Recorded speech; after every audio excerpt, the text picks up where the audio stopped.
আসসালামু আলাইকুম, সবাইকে শুভ অপরাহ্ন। কেমন আছেন আপনারা সবাই? আজকে আপনাদের সাথে দ্বিতীয় ক্লাস। আমরা 1 নম্বর ক্লাসে বাংলাদেশের ভৌগোলিক অবস্থান নিয়ে আলোচনা করেছি। তো কি অবস্থা, সবাই কেমন আছেন আপনারা? প্রথম ক্লাস কি মনোযোগ দিয়ে করেছেন তো নাকি? কেমন আছেন সবাই? আলহামদুলিল্লাহ স্যার। আসসালামু আলাইকুম স্যার। ওয়ালাইকুম সালাম, কেমন আছেন? আলহামদুলিল্লাহ স্যার, আপনি কেমন আছেন? জি আলহামদুলিল্লাহ ভালো আছি। তো আজকে আমরা কি নিয়ে আলোচনা করব? বাংলাদেশের নদ নদী। হুম নদ নদী, সাগর, ঝর্ণা, পাহাড়, চর, বিল, খাল, বিল যা আছে সব নিয়ে আলোচনা করব। এখান থেকে কোনগুলো পড়বেন, কোনগুলো বাদ দিবেন, সেই বিষয়ে বিস্তারিত আলোচনা করার চেষ্টা করব। আশা করি পুরো লেকচারটা আপনাদের ভালো লাগবে এবং আমরা পুরো সময় জুড়ে ভালোভাবে থাকবো ইনশাল্লাহ। সো নদ নদী নিয়ে শুরু করব এবং নদ নদী থেকে যেগুলো পরীক্ষা প্রশ্ন আসে সেগুলো নিয়ে আলোচনা করব। নদ নদী, হাওর, বিল, হ্রদ, বাংলাদেশের দ্বীপ চর সমূহ, পাহাড়, পর্বত, উপত্যকা, জলপ্রপাত এবং ঝর্ণা নিয়ে আলোচনা করব। সো প্রথমে যদি আমরা আসি বাংলাদেশের নদ এবং নদী। নদ নদী, তাই না? দেখেন কত সুন্দর কথা, নদ এবং নদী, এর মধ্যে বেসিক তফাৎটা কি? ঠিক আসলে কি বেসিক কোনো পার্থক্য আছে কি না? অবশ্যই আছে। কি পার্থক্য বলেন দেখি। নদ এবং নদীর মধ্যে পার্থক্য বলেন। নদ এবং নদীর মধ্যে পার্থক্য কি বলেন দেখি, শুনি একজন। স্যার, নদী বড়, নদ ছোট। ভাই নদ বলতে বোঝায় যার কোনো শাখা প্রশাখা নেই। কে বলছে আপনাদের এগুলো ভাই? নদী বড় নদ ছোট? নীল নদ ছোট? আমাজন নদ ছোট?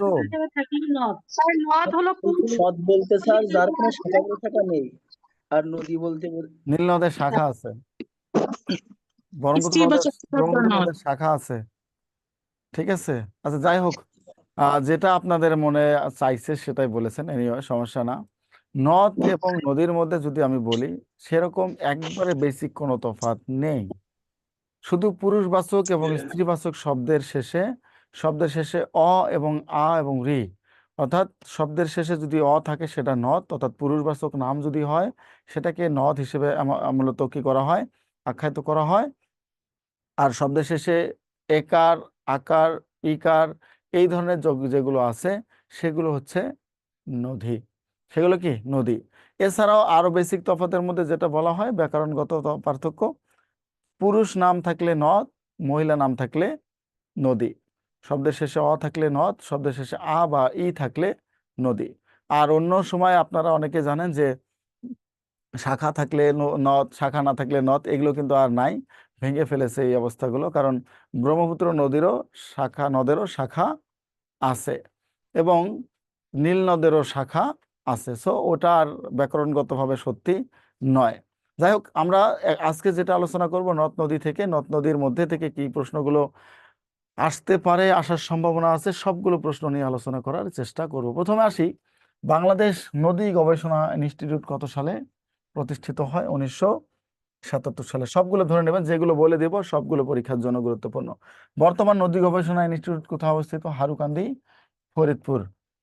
ভারত থেকে বাংলাদেশে প্রবেশ করেছে কয়টি নদী? 54টি নদী। অনেক বইয়ে দেওয়া আছে 55টি, তবে 54টি অথেন্টিক, 54টি পড়বেন। অনেক বইয়ে 53টি দেওয়া আছে, কিন্তু 54টি আমরা অথেন্টিক হিসেবে জানি। মিয়ানমার থেকে নদী এসেছে বাংলাদেশে 3টা। কি কি নদী? সাঙ্গু, মাতামুহুরী এবং নাফ। সাঙ্গু, মাতামুহুরী এবং নাফ, এই 3টা নদী কোথায় থেকে এসেছে? মিয়ানমার থেকে বাংলাদেশে প্রবেশ করেছে। তাহলে 1, 2, 3, 4, 4টা প্রশ্ন আপনাদের এখান থেকে পড়বেন। আর 2টা প্রশ্ন এখান থেকে ইনক্লুড করে দিচ্ছি, সেটা হচ্ছে নদী শিখস্থি এবং নদী পয়স্থি। নদী শিখস্থি এখানে যোগ না করে আমি নোটে লিখে দিচ্ছি, তাহলে সুন্দর হয়। যে অন্য সম্পর্ক প্রশ্ন হিসেবে যেটা নেবেন নদী শিখস্থি, হ্যাঁ, এবং 2 নম্বর হচ্ছে নদী পয়স্থি।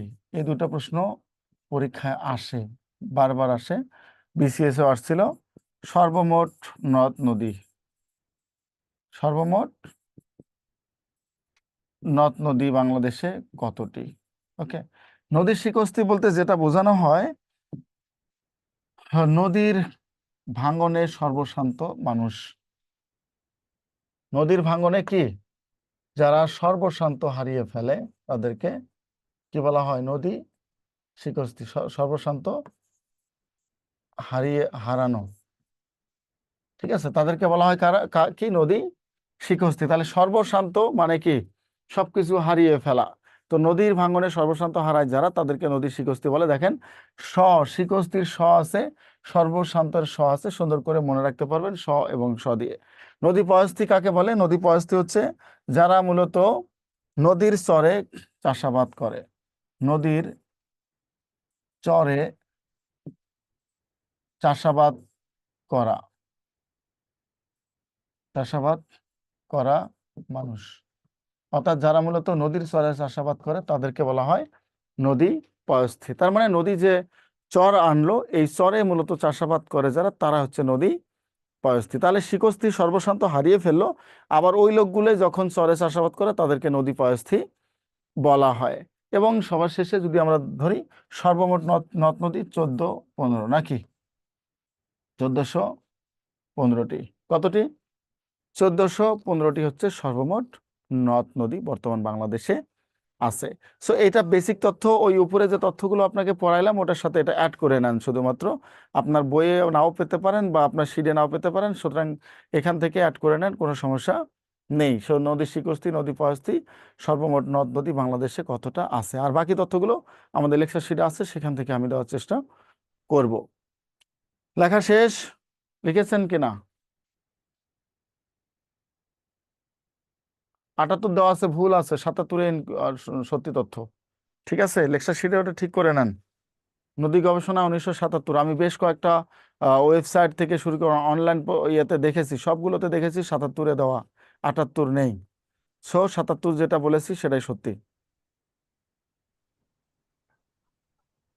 ওকে, আমরা আসসালামু এবার আলাইকুম চলে যাই স্যার, তাহলে। হ্যাঁ প্রথম বলেন। ইয়াটা একটু দেখতে যাচ্ছি। হ্যাঁ, এই যে দেখেন এটা। সো তাহলে এখানে 77 হারুকান্দি ফরিদপুর, 54 3টি গঙ্গা পদ্মা ব্রহ্মপুত্র অববাহিকার কথা এখানে মূলত বলা হয়েছে, যেখানে আমরা বলে থাকি প্রধান নদী ব্যবস্থাগুলো কোন কোনগুলো। ওকে, স্যার, হ্যাঁ বলেন। বাংলাদেশে কোন নদীটার উৎপত্তি হয়েছে আর বা শেষ হয়েছে ওইটার নামটা যদি একটু এগুলো বলতেন। অনেক নদী আছে তো, কুলিক নদী, কুলিক, তারপরে আত্রাই, বেশ জি কয়েকটা নদী আছে, এটা বাংলাদেশে অনেকগুলো। সো আপনি এটা একটা নদী পরীক্ষা আসে, এটা হচ্ছে যেমন হালদা, ঠিক আছে, হালদা জি নদীর স্যার, বাংলাদেশে উৎপত্তি, বাংলাদেশে শেষ। সো ধন্যবাদ স্যার। এটা আপনি নিতে পারেন। আর কুলিক নদী বাংলাদেশে উৎপত্তি হয়ে ভারতে হ্যাঁ, গিয়ে আবার ওখানে জামাই আদর খেতে গেছে আর ফেরত আসে নাই।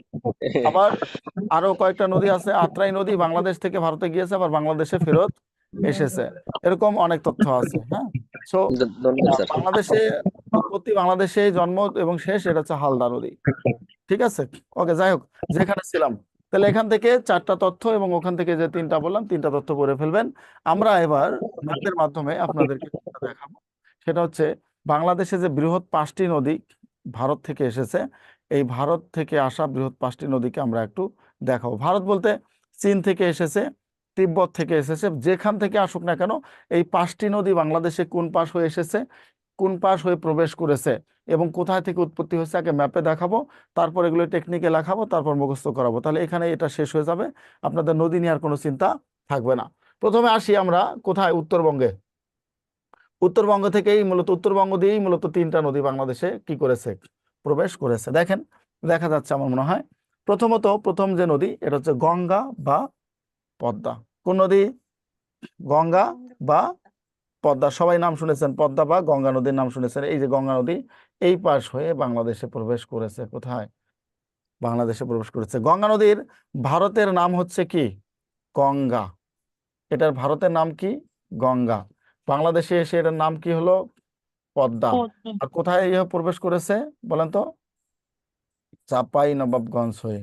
কোথায়? চাপাই নবাবগঞ্জ হয়ে বাংলাদেশে প্রবেশ করেছে। কোন নদী? পদ্মা নদী। এটা কোথায় থেকে এসেছে? হিমালয়ের গঙ্গোত্রী হিমবাহ থেকে। দেখেন, একটু একটু দেখা যাচ্ছে মনে হয়, লেখাটা বেশি জুম করার কারণে হয়তো হয়েছে। হিমালয়ের গঙ্গোত্রী হিমবাহ থেকে এই নদীর উৎপত্তি হয়ে বাংলাদেশের চাঁপাইনবাবগঞ্জ হয়ে পদ্মা নাম ধারণ করে আমাদের এখানে প্রবেশ করেছে। এক, কোনটা গেল? পদ্মা। 2 নম্বর আসেন, পদ্মা। তিস্তা নদী। তিস্তা নদী বাংলাদেশে প্রবেশ করেছে কোন পাশ হয়ে? তিস্তা। দেখেন এই যে তিস্তা, তিস্তা নদী বাংলাদেশে এসে এই কুড়িগ্রামের চিলমারিতে মিলিত হয়েছে ব্রহ্মপুত্রের সাথে। তিস্তা নদী বাংলাদেশে এসেছে সিকিমের পার্বত্য অঞ্চল থেকে। কোথায় থেকে? সিকিমের সিকিমের পার্বত্য পার্বত্য অঞ্চল থেকে। অঞ্চল। তিস্তা নদীর নাম পরিবর্তন না হয়ে সে তিস্তা হিসেবেই কি করেছে? বাংলাদেশে প্রবেশ করেছে। কোন পাশ হয়ে? নীলফামারী। কোন এলাকা? নীলফামারী। তারপরে আসেন, সবচেয়ে বড় নদী, সবচেয়ে বড় দীর্ঘ পথ অতিক্রমকারী নদী বলা হয় কাকে? ব্রহ্মপুত্রকে। দীর্ঘ পথ অতিক্রম করে তিব্বত, চায়না, ভারত, নেপাল, ভারত, বাংলাদেশ হয়ে এই বাংলাদেশে প্রবেশ করেছে। এটা কি? ব্রহ্মপুত্র ব্রহ্মপুত্র। নদী। এই নদীর নাম ওখানে যা ছিল সেখানে লোহিত ডাকা হতো। লোহিত থেকে এটা বাংলাদেশে আসলো কি নাম ধারণ করে? ব্রহ্মপুত্র। এই ব্রহ্মপুত্র যেটা বলা হয় তাকে ব্রাহ্মণের, এই কথা বলবেন না, ব্রাহ্মণের পুত্র। সবাই মিউট করে ফেলেন, নাহলে আনমিউট করে দেবো, মিউট করে দেবো সবাইকে কিন্তু। ব্রহ্মপুত্র বাংলাদেশে প্রবেশ করেছে কোন এলাকা হয়ে? কুড়িগ্রাম হয়ে। কোথায়? কুড়িগ্রাম হয়ে বাংলাদেশে প্রবেশ করেছে। আর এটার উৎপত্তি হয়েছে কোথায়? হিমালয়ের কৈলাস শৃঙ্গ থেকে। কোথায় থেকে? হিমালয়ের কৈলাস শৃঙ্গ থেকে। তাহলে 3টা বড় নদী গেল। চতুর্থ নম্বর বড় নদী কোনটা? চতুর্থ নম্বর বড় নদী হচ্ছে মেঘনা। এই যে দেখেন, মেঘনা নদী বাংলাদেশে প্রবেশ করেছে কোন এলাকা হয়ে? সিলেট হয়ে। কোন এলাকা হয়ে? সিলেট হয়ে বাংলাদেশে প্রবেশ করেছে। তাহলে মেঘনা নদী কোথায় প্রবেশ করেছে? সিলেট। কিন্তু একটা আশ্চর্যজনক তথ্য হচ্ছে, মেঘনা নদী কিন্তু মেঘনা নাম নিয়ে আসে নাই। এটার ইন্ডিয়াতে কি নাম ছিল বলেন তো? এটার ইন্ডিয়াতে নাম ছিল বরাক। কি নাম? বরাক। আর বাংলাদেশে এসেও কিন্তু মেঘনা নাম ধারণ করেছে কোথায় জানেন? এই আজমিরিগঞ্জ, সিলেটে। আর এদিকে 2টা নাম ছিল, একটা হচ্ছে সুরমা আর একটা হচ্ছে কুশিয়ারা। সুরমা আর একটা কি? কুশিয়ারা। দুটো নদী আলাদা হয়ে একই নদী, বরাক নদী আলাদা হয়ে বিভক্ত হয়ে সিলেটে ঢুকে দুটো ভাগ হয়ে সুরমা এবং কুশিয়ারা নামে কি হয়েছে? প্রবাহিত হয়েছে। এরপরে হবিগঞ্জের আজমিরিগঞ্জে এসে এই নদী কালনী নাম ধারণ করে মেঘনা হয়ে স্রোত প্রবাহিত করা শুরু করেছে। অর্থাৎ মেঘনা নাম নিয়ে, স্রোত নিয়ে মেঘনা নাম ধারণ করে কোথায়? বঙ্গোপসাগর গিয়ে পড়েছে। এই হলো আমাদের সাথে 4টি নদী বাংলাদেশে ভারত থেকে যে এসেছে। এবং আরো একটা নদী আছে, আমি পিছনে দেখাবো, সেটা হচ্ছে কর্ণফুলী নদী। বাংলাদেশে প্রবেশ করেছে রাঙ্গামাটি হয়ে। আর আসামের, মিজোরামের লুসাই পাহাড় থেকে মূলত কর্ণফুলী নদী বাংলাদেশে উৎপত্তি হয়ে এসেছে। তাহলে দেখেন 5টা নদীকে কিন্তু মনে রাখলে এই 5টা নদী সচরাচর পরীক্ষায় দিয়ে দেয় আপনাদের 11 থেকে 20তম গ্রেডে যে কোনো চাকরির ক্ষেত্রে। এই শ্রাবন্তী, ঘুমান কেন? বিকেলবেলা ঘুম ধরছে? হ্যাঁ, বিকেলবেলা ঘুমানো ভালো লক্ষণ নয়, ঠিক আছে? ভুলেও কখনো বিকেলে ঘুমাবেন না। হয় ঘুরে বেড়াবেন, আর না হয় খেলাধুলা করবেন, যেটা করেন করেন, কিন্তু ঘুম যাবেন না। কারণ বিকেলে যে ঘুমায় তার এমনিতে সন্ধ্যাবেলা পড়তে ইচ্ছে করে না। পড়তে ইচ্ছে করে না মানে করে না, সে পড়ে না। বুঝেছেন? ভুলেও করবেন না এটা। তাহলে কি কোন নদী? রাঙামাটি হয়ে কর্ণফুলী নদী লুসাই পাহাড় থেকে উৎপত্তি হয়ে বাংলাদেশে প্রবেশ করেছে। এই গেল আমার নদীর বড় বড় অংশগুলো। দেখেন এই যে ব্রহ্মপুত্রের সাথে কোন নদী? তিস্তা নদী মিলিত হয়েছে কোথায়? কুড়িগ্রামে। কোথায়? কুড়িগ্রামে মিলিত হয়েছে। হওয়ার পর এটা আর ব্রহ্মপুত্র না থেকে কি নদীতে প্রবাহিত হয়েছে? যমুনা নদীতে প্রবাহিত হয়েছে। কোন নদী? যমুনা নদী। কারণ এই পাশ থেকে আবার কি এসেছে? আরেক নদী এসেছে, পুরাতন ব্রহ্মপুত্র। এই নদী আসার পর যমুনা সেতু হয়ে সিরাজগঞ্জ হয়ে এটা যমুনা হয়ে প্রবাহিত হয়ে কোথায় এসে মিলিত হয়েছে? বগুড়ায়। কোথায়? বগুড়ায় মিলিত হয়েছে বাঙালি এবং যমুনা নদী। এই যে বাঙালি নদী, এখান থেকে একটা শাখা বের হয়ে এসে এটা এখানে কোথায়? বগুড়া এসে মিলিত হয়েছে। আর এই পাশ থেকে পদ্মা এবং গঙ্গা, গঙ্গা এবং যমুনা এসে গোয়ালন্দে গেছে। নিচের দিকে আমি আসব। তারপরে দেখেন মেঘনা নদীর মিলিত হয়ে এপাশ থেকে আরেকটা ছোট্ট শাখা বের হয়ে আসছে কিসের? পুরাতন ব্রহ্মপুত্র নদীর। এসে এখানে মিলিত হয়েছে ভৈরবে। মিলিত হওয়ার পর তারা বঙ্গোপসাগরে পড়েছে মেঘনা নামে। অর্থাৎ সকল নদী মেঘনা নাম হয়েই মূলত বঙ্গোপসাগরে পতিত হয়েছে। এখানে যদি আমি দেখাই, দেখেন পদ্মা। এই যে এখান থেকে যমুনা আসলো, আসার পর পদ্মা নাম ধারণ করলো, পদ্মা নাম ধারণ করে এপাশ থেকে মেঘনা নাম ধারণ করে আসলো। পদ্মা এবং মেঘনা কোথায় মিলিত হলো? চাঁদপুরে। চাঁদপুরে মিলিত হয়ে ডিরেক্ট মেঘনা নাম ধারণ করে বঙ্গোপসাগরে গেল। দেখেন, আপনি যদি নদীর ব্যাপারটা একটু খেয়াল করেন তাহলে ভালো করে দেখেন, একটা নদী শুধুমাত্র বঙ্গোপসাগরে প্রবেশ করেছে। দুইটা নদী, কর্ণফুলী এবং কোনটা? পদ্মা। পদ্মা। মেঘনা মেঘনা মেঘনা মেঘনা হবে স্যার, কর্ণফুলী এবং মেঘনা। কর্ণফুলী এবং মেঘনা।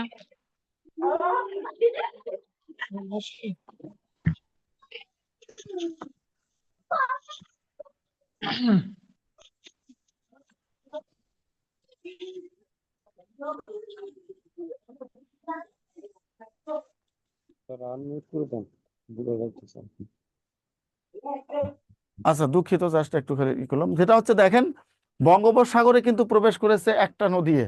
এত হাজার হাজার নদী কিন্তু প্রবেশ করেছে কয়টা? একটাই। কি নামে?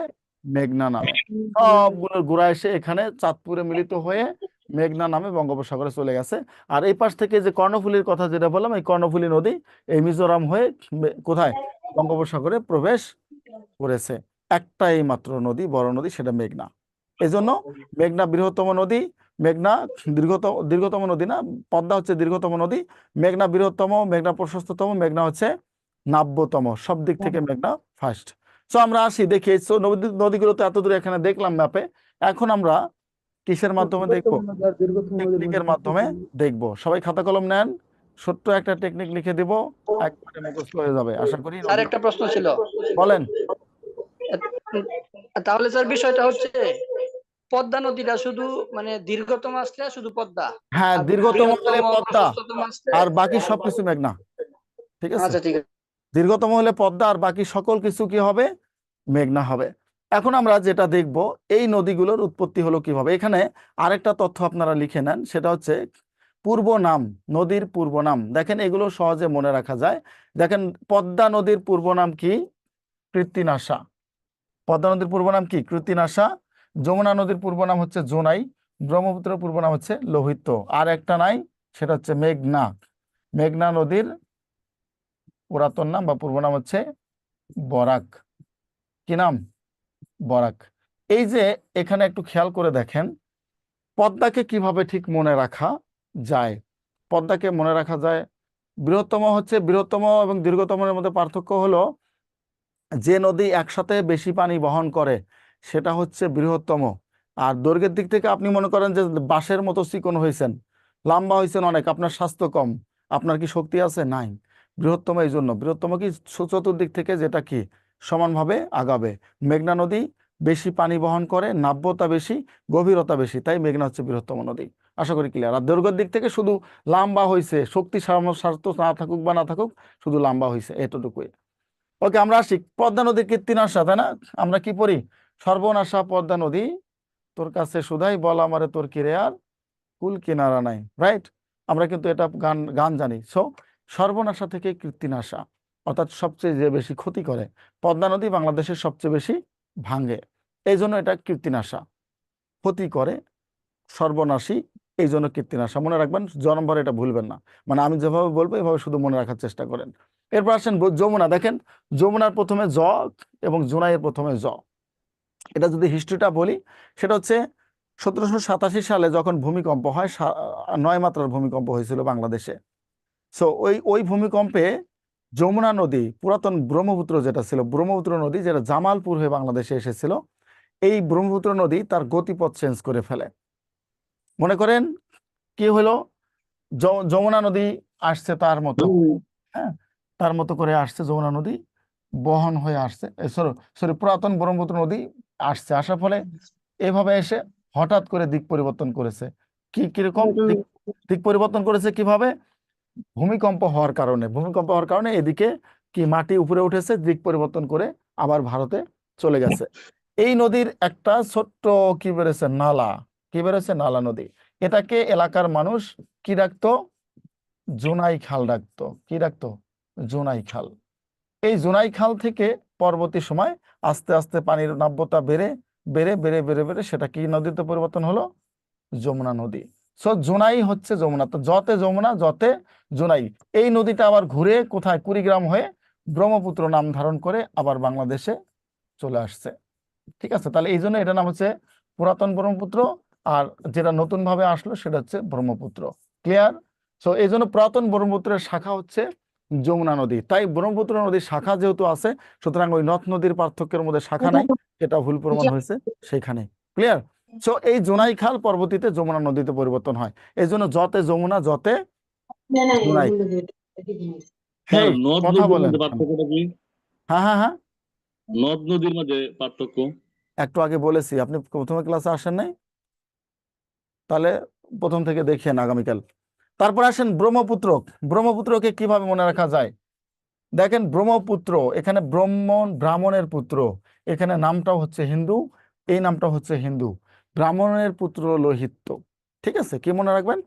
ব্রাহ্মণের পুত্র লোহিত্য, তাহলে লোহিত হচ্ছে ব্রাহ্মণের পুত্র, এর জন্য ব্রহ্মপুত্র। তাহলে লোহিত হচ্ছে ব্রহ্মপুত্রের পূর্ব নাম বা আদি নাম। আর শুধু মুখস্থ করতে হবে কাকে? মেঘনাকে। মেঘনার যেহেতু বরাক নামটা কোথায় ইন্ডিয়াতে আছে, সুতরাং বরাক দিয়ে মেঘনা মনে রাখবেন, কাহিনী শেষ। অর্থাৎ এইভাবে যদি কোনো কিছু মনে রাখেন তাহলে এগুলো মাথা থেকে যায় না, কিন্তু মুখস্থ করলে মাথা থেকে চলে যায়। যতে যমুনা যতে জোনাই, সর্বনাশা কীর্তিনাশা, আর হচ্ছে তোমার ব্রাহ্মণের পুত্র লোহিত্য, আর বরাক মেঘনা, শেষ। 4টা নদীর কাহিনী শেষ।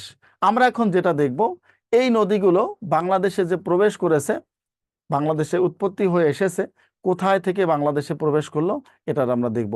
তাহলে আমরা আবার টেকনিকে চলে যাই। সবাই খাতা কলম নেন। নদ নদীর প্রবেশ স্থল, নদ নদীর প্রবেশ স্থল।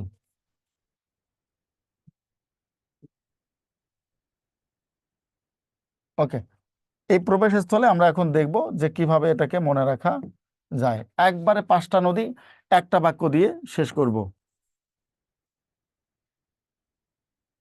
মেসির, এই যে ফুটবল যে খেলে মেসি, লিওনেল মেসি, হ্যাঁ, সেই মেসির মনে করেন যে 20টা কি আছে, পুত্র আছে। মেসির 20 পুত্র। ঠিক আছে, মেসির 20 পুত্র কি করেছে?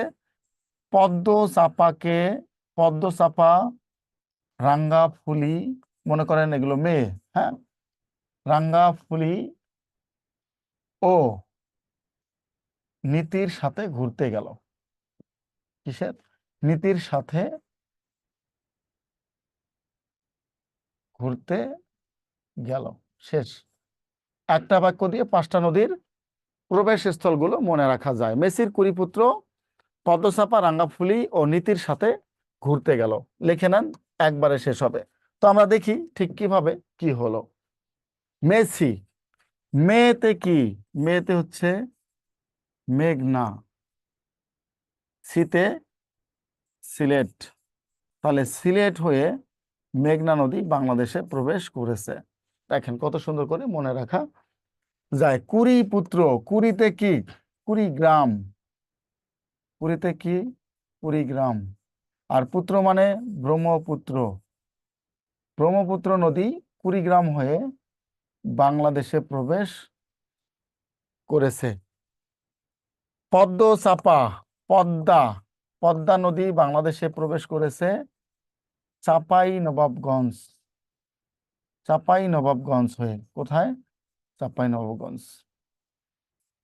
রাঙ্গাফুলি, রাঙ্গামাটি হয়ে, রাঙ্গামাটি, রাঙ্গামাটি হয়ে বাংলাদেশে প্রবেশ করেছে কোন নদী?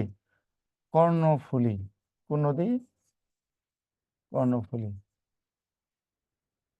এরপর নীতি, দেখেন নিতে হচ্ছে কি?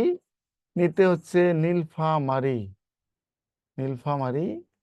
টিতে হচ্ছে তিস্তা। দেখেন 5টা নদীর প্রবেশস্থল শেষ। মনে থাকবে না? নাকি মনে থাকবে না, ভুলে যাবেন? একবার যদি কেউ মুখস্থ করেন প্রবেশস্থল আসলে, এই জীবনে আর ভুল হবে না। শোভন, শ্রাবন্তী, মনে থাকবে নাকি থাকবে না বলেন? এই বলেন আপনাদের মনে থাকবে কিনা, এটা একবার মুখস্থ করে ফেলেন তো এখনই। জি স্যার, সুন্দর আছে, মনে থাকবে। থাকবে স্যার, ইনশাল্লাহ স্যার, টেকনিকটা অসাধারণ স্যার। খুব সুন্দর টেকনিক। খুব সুন্দর না? আচ্ছা যাক, তাহলে স্যার মেসির পুরীপুত্র পদ্মচাপা রাঙ্গাফুলি নীতিকে নিয়ে ঘুরতে গেল, শেষ একটা বাক্য মুখস্থ করবেন 5টা নদী, এই জীবনে আর মাথা থেকে যাবে না। তাহলে নদ নদীর প্রবেশস্থল শেষ, এই স্যার 5টাই আছে। ব্রহ্মপুত্র কি নদী না নদ? নদ নদ নদ।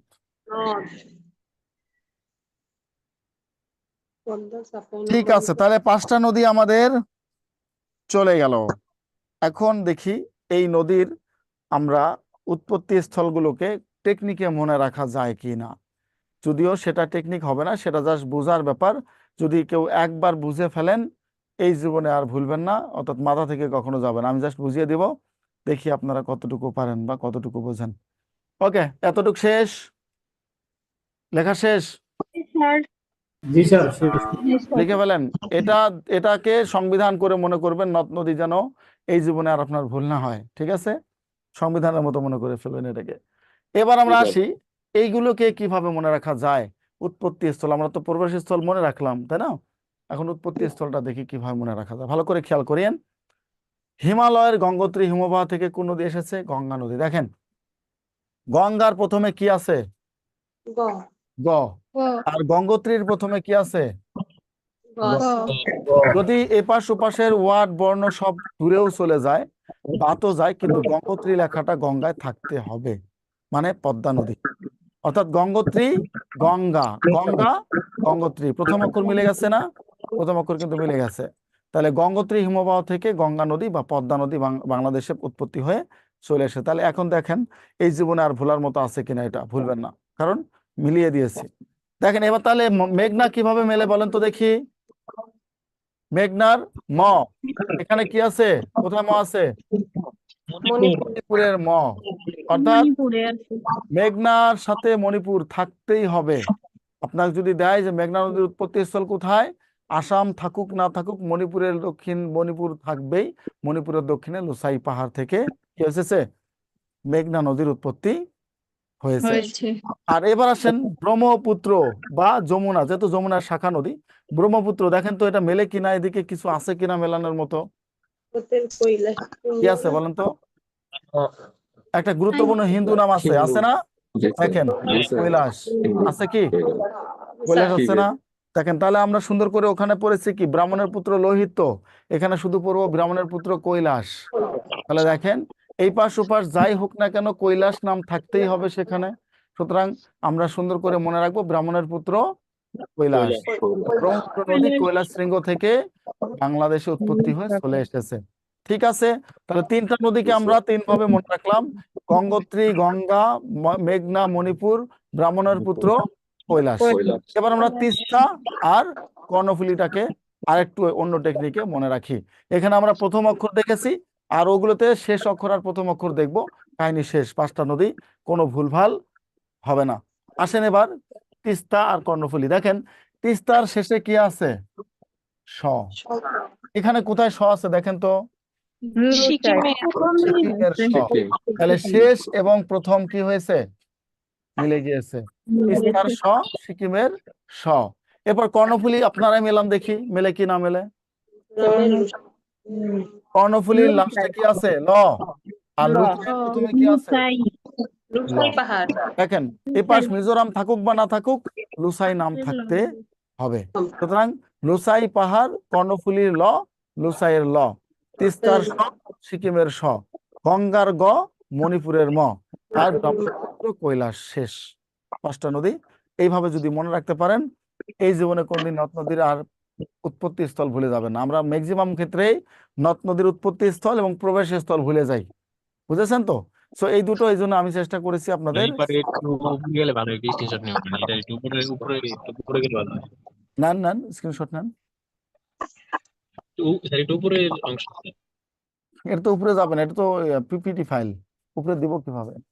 স্যার এই মেঘনা পদ্মা ওই যে আগে তো করতে দেন, আগের পৃষ্ঠাটা। আগে পৃষ্ঠাটা ভাই রে ভাই, এটা কেন নিতে হবে? আপনার বইয়ে নাই? বই আছে তো স্যার। তাহলে আবার কেন এটা নিতে হবে বলেন তো? এটা ওকে, মনে তাহলে সাথে নদ নদীর উৎপত্তি স্থল, প্রবেশ স্থল, কারো কোনো সমস্যা আছে বলেন? না স্যার যেটা বুঝিয়ে দিলাম, কোনো সমস্যা আছে? না স্যার। এই 5টায় বেশি করে আসে, এই পাঁচটাকে বেশি করে পড়বেন। আর যদি একান্ত বাইরে আসে একটু জাস্ট রিভিশন দিবেন, দেখবেন মনে আছে আপনাদের। তাহলে প্রবেশ স্থল আর উৎপত্তি স্থল গেল। এবার আমরা দেখব মিলিত হওয়ার স্থান কোথায়, কোন নদী মিলিত হয়েছে। এটা কি টেকনিক দেবো নাকি এমনি পড়াবো বলেন? টেকনিক দেন স্যার। টেকনিক দেন। এখানে দেখেন পদ্মা বা স্যার গঙ্গা, পড়াই দেন। ঠিক আছে, পদ্মা গঙ্গা বা যমুনা। এখানে আসেন, পদ্মা গঙ্গা যমুনা নদী মিলিত হয়েছে কোথায়? দুই তিন জায়গা মিলিত হয়েছে, কিন্তু আপনাদের পরীক্ষা বেশি ম্যাক্সিমাম ক্ষেত্রে আসে কোনটা? গোয়ালন্দ। কোনটা আসে? গোয়ালন্দ। এখান থেকে কোনটা আসে? চাঁদপুর আসে। এখান থেকে কোনটা আসে? বাকিদের একটু মিউট করে দিলে ভালো হয়, আমরা আজমেরীগঞ্জ। শুনতে পাচ্ছি না। ঠিক আছে, তো আমরা যদি দেখি এখানে যে প্রত্যেকটারে কিছু পার্ট আসে, দৌলত দিয়ে কখনো এরকম আসে নাই, গোয়ালন্দ এসেছে। টঙ্গিবাড়ি কখনো আসে না, চাঁদপুর আসে। আবার ওখানে আজমেরীগঞ্জটা আসে। তাহলে আমরা পদ্মা বা গঙ্গার মিলিত হয়েছে দুই জায়গায়, দৌলতদিয়াতে এবং গোয়ালন্দে। আর কি নাম ধারণ করেছে? পদ্মা নাম ধারণ করেছে। আবার পদ্মা এবং মেঘনা টঙ্গিবাড়ি একবার এবং চাঁদপুরে একবার মিলিত হয়েছে, মিলিত হওয়ার পরে মেঘনা নাম ধারণ করেছে। আর কুশিয়ারা এবং সুরমা, ওই যে বললাম সিলেট থেকে কুশিয়ারা সুরমা নামে দুটো নদী প্রবাহিত হয়ে সিলেটের দুই পাশ থেকে এসেছে। সিলেটের দুঃখ এই দুই নদীর, সিলেটের বন্যা পাওয়ার জন্য এটা এই দুই নদী সবচেয়ে বেশি কে মূলত দায়ী। দায়ী। সো এই মারকুলি বা আজমিরীগঞ্জ কোথায়? তাহলে আজমিরীগঞ্জে মিলিত হয়েছে, হবিগঞ্জে হয়ে সেটা কি নাম ধারণ করেছে? কালনি। কালনি নাম ধারণ করে ভৈরব বাজারের নিকট এসে মেঘনা নাম ধারণ করেই মূলত বঙ্গোপসাগরে প্রবেশ গণিত হয়ে- করেছে। তার মানে এই মেঘনা নদী কিন্তু সকল কিছুর গোড়া, এটা হয়ে সম্পূর্ণ বঙ্গোপসাগরে চলে গেছে। আর কোন নদী বঙ্গোপসাগরে এরকম ভাবে মিলিত হয়নি। হয়নি। ক্লিয়ার এ সম্পর্কে? এখন আসেন, এটা তো পড়িয়ে দিলাম। এখন পড়িয়ে দেওয়ার পরে যদি আপনাদের একটু জাস্ট টেকনিক দেই, তাহলে সবকিছু মনে থাকবে। দেখেন 3টা বা 5টা নদীর আমি একটু টেকনিক দিচ্ছি। প্রথমে আসেন, কুড়িগ্রামের নাম সবাই শুনেছেন তাই না? এটা গরিব এলাকা, এই জন্য এটাতে কি হয়? প্রচুর পরিমাণ শীত পড়ে। কুড়িগ্রামে তীব্র কি শীত। দেখেন এটা দিয়ে কত সুন্দর করে আপনি এই মিলিত হওয়ার স্থানগুলো মনে রাখতে পারবেন। মিলিত নদ নদী কিভাবে মিলিত হয়েছে। কুড়িগ্রাম বলতে কুড়িগ্রাম, তিতে কি? তিস্তা, ব্রতে কি? ব্রহ্মপুত্র। ব্রহ্মপুত্র। তাহলে কুড়িগ্রামে তিস্তা এবং ব্রহ্মপুত্র নদী কি হয়েছে? মিলিত মিলিত হয়েছে। হয়েছে। এরপর আসি আমরা চাঁদপুর, তাই না? চাঁদপুরে কোন নদী মিলিত হয়েছে? পদ্মা এবং মেঘনা। তাহলে সুন্দর করে লিখবেন, চাঁদে পদ্ম মেঘ জমেছে, চাঁদে পদ্ম মেঘ জমেছে। জমেছে। তাহলে দেখেন চাঁদপুরে চাঁদপুরে কি? চাঁদে। পদ্ম বলতে কি? পদ্মা। মেঘ বলতে কি? মেঘনা। না। পদ্মা এবং মেঘনা কোথায় মিলিত হয়েছে? চাঁদপুরে। যারা একান্ত ফাঁকি ফাঁকি দিতে চান, মনে থাকে না, তাদের হাতে নিতে পারেন। আবার যারা খুব বেশি সিরিয়াস স্টুডেন্ট, তারা মুখস্থ করে ফেলেন, কোনো সমস্যা নেই। আমি উভয়ের জন্য এটা দিচ্ছি, ঠিক আছে? তাহলে চাঁদে পদ্ম মেঘ জমেছে, চাঁদপুর, পদ্মা এবং মেঘনা। কুড়িগ্রামে তিস্তা এবং ব্রহ্মপুত্র। গোয়াল ঘরে কি থাকে? পচন ধরে, তাই না? গোয়াল ঘরে কি থাকে? সবসময় নোংরা থাকে। এই জন্য এটা লিখবেন কি? গোয়ালে গোয়ালন্দার। গোয়ালে পচ ধরেছে, পচ ধরেছে। পচ মানে কি? পচন ধরা। তাহলে দেখেন গোয়ালে বলতে কি? গোয়ালন্দ। গোয়ালন্দ। পচ বলতে কি বোঝানো হয়? পদ্মা। বলতে যমুনা। পদ্মা এবং যমুনা নদী কোথায় মিলিত হয়েছে?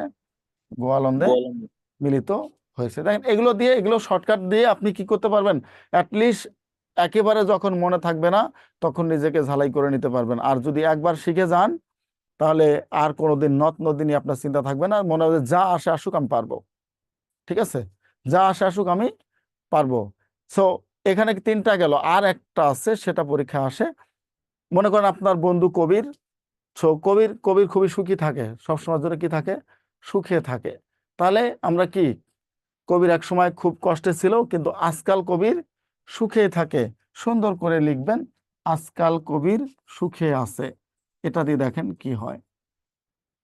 আজকাল কবির সুখে আছে। ওকে, শেষ। তাহলে আজকাল কবির সুখে আছে। আজ বলতে আজমিরীগঞ্জ। আজ বলতে কি? আজমিরিগঞ্জ। কাল বলতে কি? কালনি,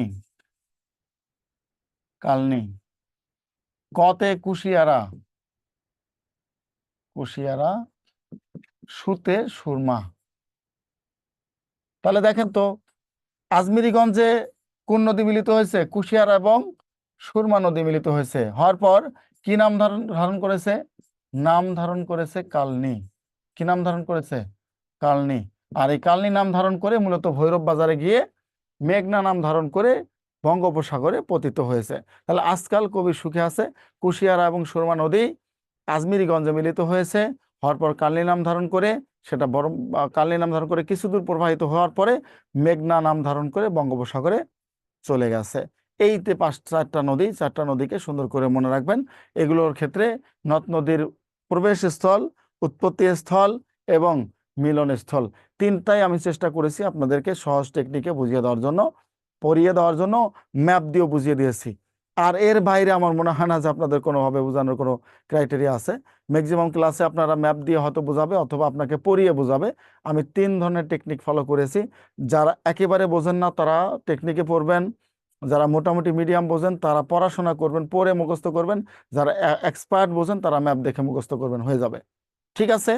3 ধরনের স্টুডেন্টের জন্য 3 রকমের সার্ভিস এখানে আমি দিয়েছি। আশা করি এখান থেকে আপনারা উপকৃত হবেন। সবার লেখা শেষ? লেখা শেষ হয়েছে বলেন? জি স্যার। জি স্যার, হয়েছে স্যার। এখন তাহলে নদ নদী নিয়ে আর কোনো কনফিউশন আছে কারো? জি না স্যার। থাকলে না। নিজেকে আমাকে বলবেন, প্লিজ চুপ থাকবেন না। হ্যাঁ, চুপ থাকবে না, মানে চুপ থাকা মানে হচ্ছে অনেক কিছু না বোঝা। সো আমি চাই না স্যার প্রবলেম নাই। আমি চাই না যে আমার কোন স্টুডেন্ট চুপ থাকুক। ঠিক আছে? স্লাইড পাওয়া যাবে কি ক্লাসগুলো স্যার? স্লাইড হবে? এগুলো এগুলো এগুলো জি স্যার। সচরাচর দেই না। হ্যাঁ, স্লাইডে আপনার আসতে ঠিক আপনাদের আছে যে স্যার। আপনাদের লেকচার শিটে থাকে তো ওই জন্য দেওয়া হয় না। আমরা এগুলো নিজেদের তৈরি করা তো তো ওই জন্য দেওয়া হয় না আর কি। তো আমি তো পড়িয়ে দিচ্ছি, আপনারা চাইলে এটার সেকেন্ড টাইম নিতে পারেন অথবা এখানে লিখে নিতে পারেন, সমস্যা নেই। স্ক্রিনশট নিলেও তো সমস্যা নেই। হ্যাঁ, সবকিছুই আছে। এবার আমরা আসি, নদীর উৎপত্তি স্থল গেল, নদীর নানা বৈশিষ্ট্যে নদ নদী। হ্যাঁ, এখানে একটা জিনিসের শুধু চেঞ্জ আছে, সেটা হচ্ছে দীর্ঘতম নদী পদ্মা। কি হবে? দীর্ঘতম নদী পদ্মা, অর্থাৎ বৃহত্তম নদী মেঘনা, প্রশস্ততম মেঘনা, তারপর হচ্ছে তোমার কি বলে নাব্য নদী ও মেঘনা।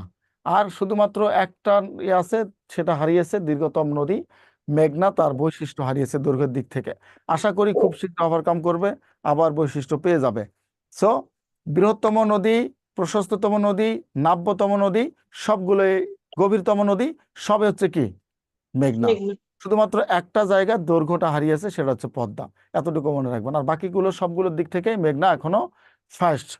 তারপর আসেন খরস্রোতা নদী কি? কর্ণফুলী, সবচেয়ে বেশি স্রোত বেশি, এই জন্য কর্ণফুলীতে কি করা হয়েছে? কাপ্তাই বাদ দেওয়া হয়েছে। দীর্ঘতম নদ পুরাতন ব্রহ্মপুত্র, বিশাল পথ পাড়ি দিয়ে সে এসেছে, এই জন্য এটা হচ্ছে দীর্ঘতম নদ। তারপরে আসি আমরা কয়েকটি নদ নদীর উপনদী এবং শাখা নদী। এখানে শাখা নদী উপনদী আমি বুঝে দেই। উপ বলতে যার উপরে পড়ে সেটা উপ, আর যেখান থেকে বের হয় সেটা, যার উপরে পড়বে সেটা কি? উপ, আর যেখান থেকে বের হবে সেটা শাখা। আশা করি ক্লিয়ার। মানে কোন নদী যদি অন্য কোন নদীর উপরে গিয়ে পড়ে সেটা হবে সেই নদীর উপনদী, আবার কোন নদী যদি তার শাখা বের করে দেয় সেটা হবে ওই নদীর শাখা নদী। ঠিক আছে? এতটুকু তো বুঝেছেন উপ এবং শাখা। আমার মনে হয় আপনাদের সমস্যা হওয়ার কথা নেই জায়গায়। সো যেই কটা দাগাবো, পদ্মা পড়বেন, কোনটা? পদ্মা নদী পড়বেন, মেঘনা পড়বেন, যমুনা থেকে যেটা পড়বেন করতোয়া, আত্রাই, তিস্তা, এই 3টা আসে। মেঘনা থেকে গোমতী আর হচ্ছে তিতাস, এই 2টা আসে। পদ্মা থেকে মহানন্দা, পুনর্ভবা আসে। পদ্মার শাখা নদী হচ্ছে গড়াই, কুমার, আড়িয়াল খা, মধুমতি, এই 4টা পরীক্ষায় আসে। শাখা নদী কোনটি? পদ্মা নদীর। উপনদী কোনটি? পদ্মা নদী। তার মানে পদ্মার উপরে এসে কি পড়েছে? মহানন্দা নদী পড়ে গেছে, তাই এটা পদ্মার উপনদী। আবার পদ্মা থেকে বের হয়ে গেছে কোনটা? গড়াই, কুমার, বড়াল, মাথাভাঙ্গা যা আছে, মধুমতি, সেই জন্য এটা হচ্ছে পদ্মার শাখা নদী। অর্থাৎ আপনার বাবা হচ্ছে উপ, আপনার সন্তান হচ্ছে শাখা। তাহলে সহজভাবে বুঝে যাবেন কার উপরে এসে পড়া সেটা হচ্ছে উপনদী, আর বের করে দাও সেটা হচ্ছে শাখা নদী। ব্রহ্মপুত্র আর যমুনা একই জিনিস, এই জন্য এই দুটো একসাথেই পড়বেন। মহানন্দার আবার উপনদী আছে কি, টাঙ্গন এবং কুলিক। কুলিক নদীর একটা বৈশিষ্ট্য কি বলেন তো? ভারতে গিয়ে আবার এসেছে, কি ভারতে গিয়ে ফেরত এসেছে, এটা নদীর নাম কি? কুলিক নদী। এটা জামাই আদর খাইতে গেছিল, ভারতে বিয়ে করতে গেছিল, বিয়ে করে আবার বউ নিয়ে বাংলাদেশে আসছে আর কি। এ হচ্ছে কুলিক নদী। সো ভারতে গিয়ে বাংলাদেশে আবার ফেরত এসেছে কোন নদী? কুলিক নদী। আর বাংলাদেশে উৎপত্তি, বাংলাদেশে শেষ হালদা নদী। এরকম কিছু বৈশিষ্ট্যের নদ নদীগুলো থাকে, পরীক্ষায় দেয় অনেক সময়। সো একটু পড়ে নেবেন। তাহলে ভারতে গিয়ে ফেরত এসেছে কোন নদী? কুলিক নদী। পুনর্ভাবা, নাগর, পাগলা, টাঙ্গন, কুলিক এগুলো হচ্ছে মহানন্দার কি নদী? উপনদী। এগুলো এসে মহানন্দার উপরে পড়ে গেছে। তারপর আসেন, এবার দেখব গুরুত্বপূর্ণ স্থাপনার সাথে কোন কোন নদীগুলো যায়। পরীক্ষা আপনার প্রশ্ন আসছিল এইটা, 18তম শিক্ষক নিবন্ধন। মহাস্থানগড় কোন নদীর তীরে অবস্থিত? মহাস্থানগড় করতোয়া নদীর তীরে অবস্থিত। 18তম নিবন্ধনের প্রশ্ন এটা, এই জন্য একবার মেনশন করে দিলাম। করতোয়া নদীর তীরে মহাস্থানগড় অবস্থিত। এরপর অনেকবার এসেছে, ঢাকা কোন নদীর তীরে অবস্থিত? ঢাকা বুড়িগঙ্গা নদীর তীরে অবস্থিত, বা বুড়িগঙ্গা নদীর সাথে ঢাকা অবস্থিত, বুড়িগঙ্গা নদীর উপরে। এই বুড়িগঙ্গা একসময় প্রমত্তা ছিল, তাই না? এই বুড়িগঙ্গা একসময় কি ছিল? প্রমত্তা ছিল। তারপরে আসেন কুশিয়ারা, জকিগঞ্জ, ফেঞ্চুগঞ্জ, আজমিরিগঞ্জ। শীতলক্ষার ক্ষেত্রে যেটা আসে, নারায়ণগঞ্জ কোন নদীর তীরে অবস্থিত? নারায়ণগঞ্জ শীতলক্ষা নদীর তীরে অবস্থিত। মহাস্থানগড় করতোয়া নদী, ঢাকা বুড়িগঙ্গা নদী।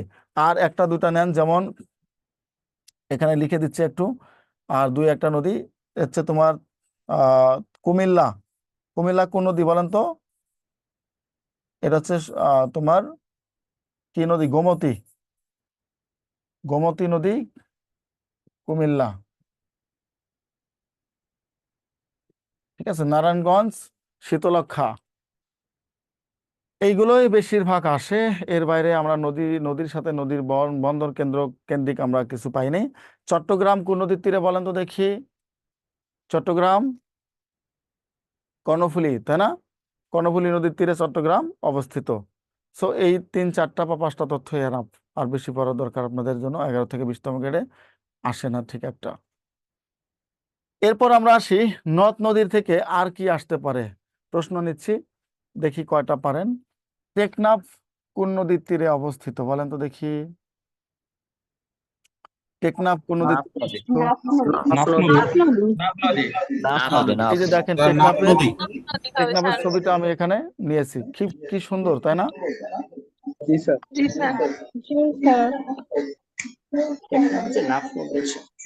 তারপরে আমরা আসি মহাস্থানগড় কোন নদীর তীরে অবস্থিত?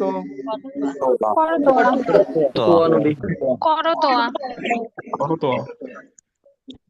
বাকলেন বাঁধ কোন নদীর তীরে অবস্থিত?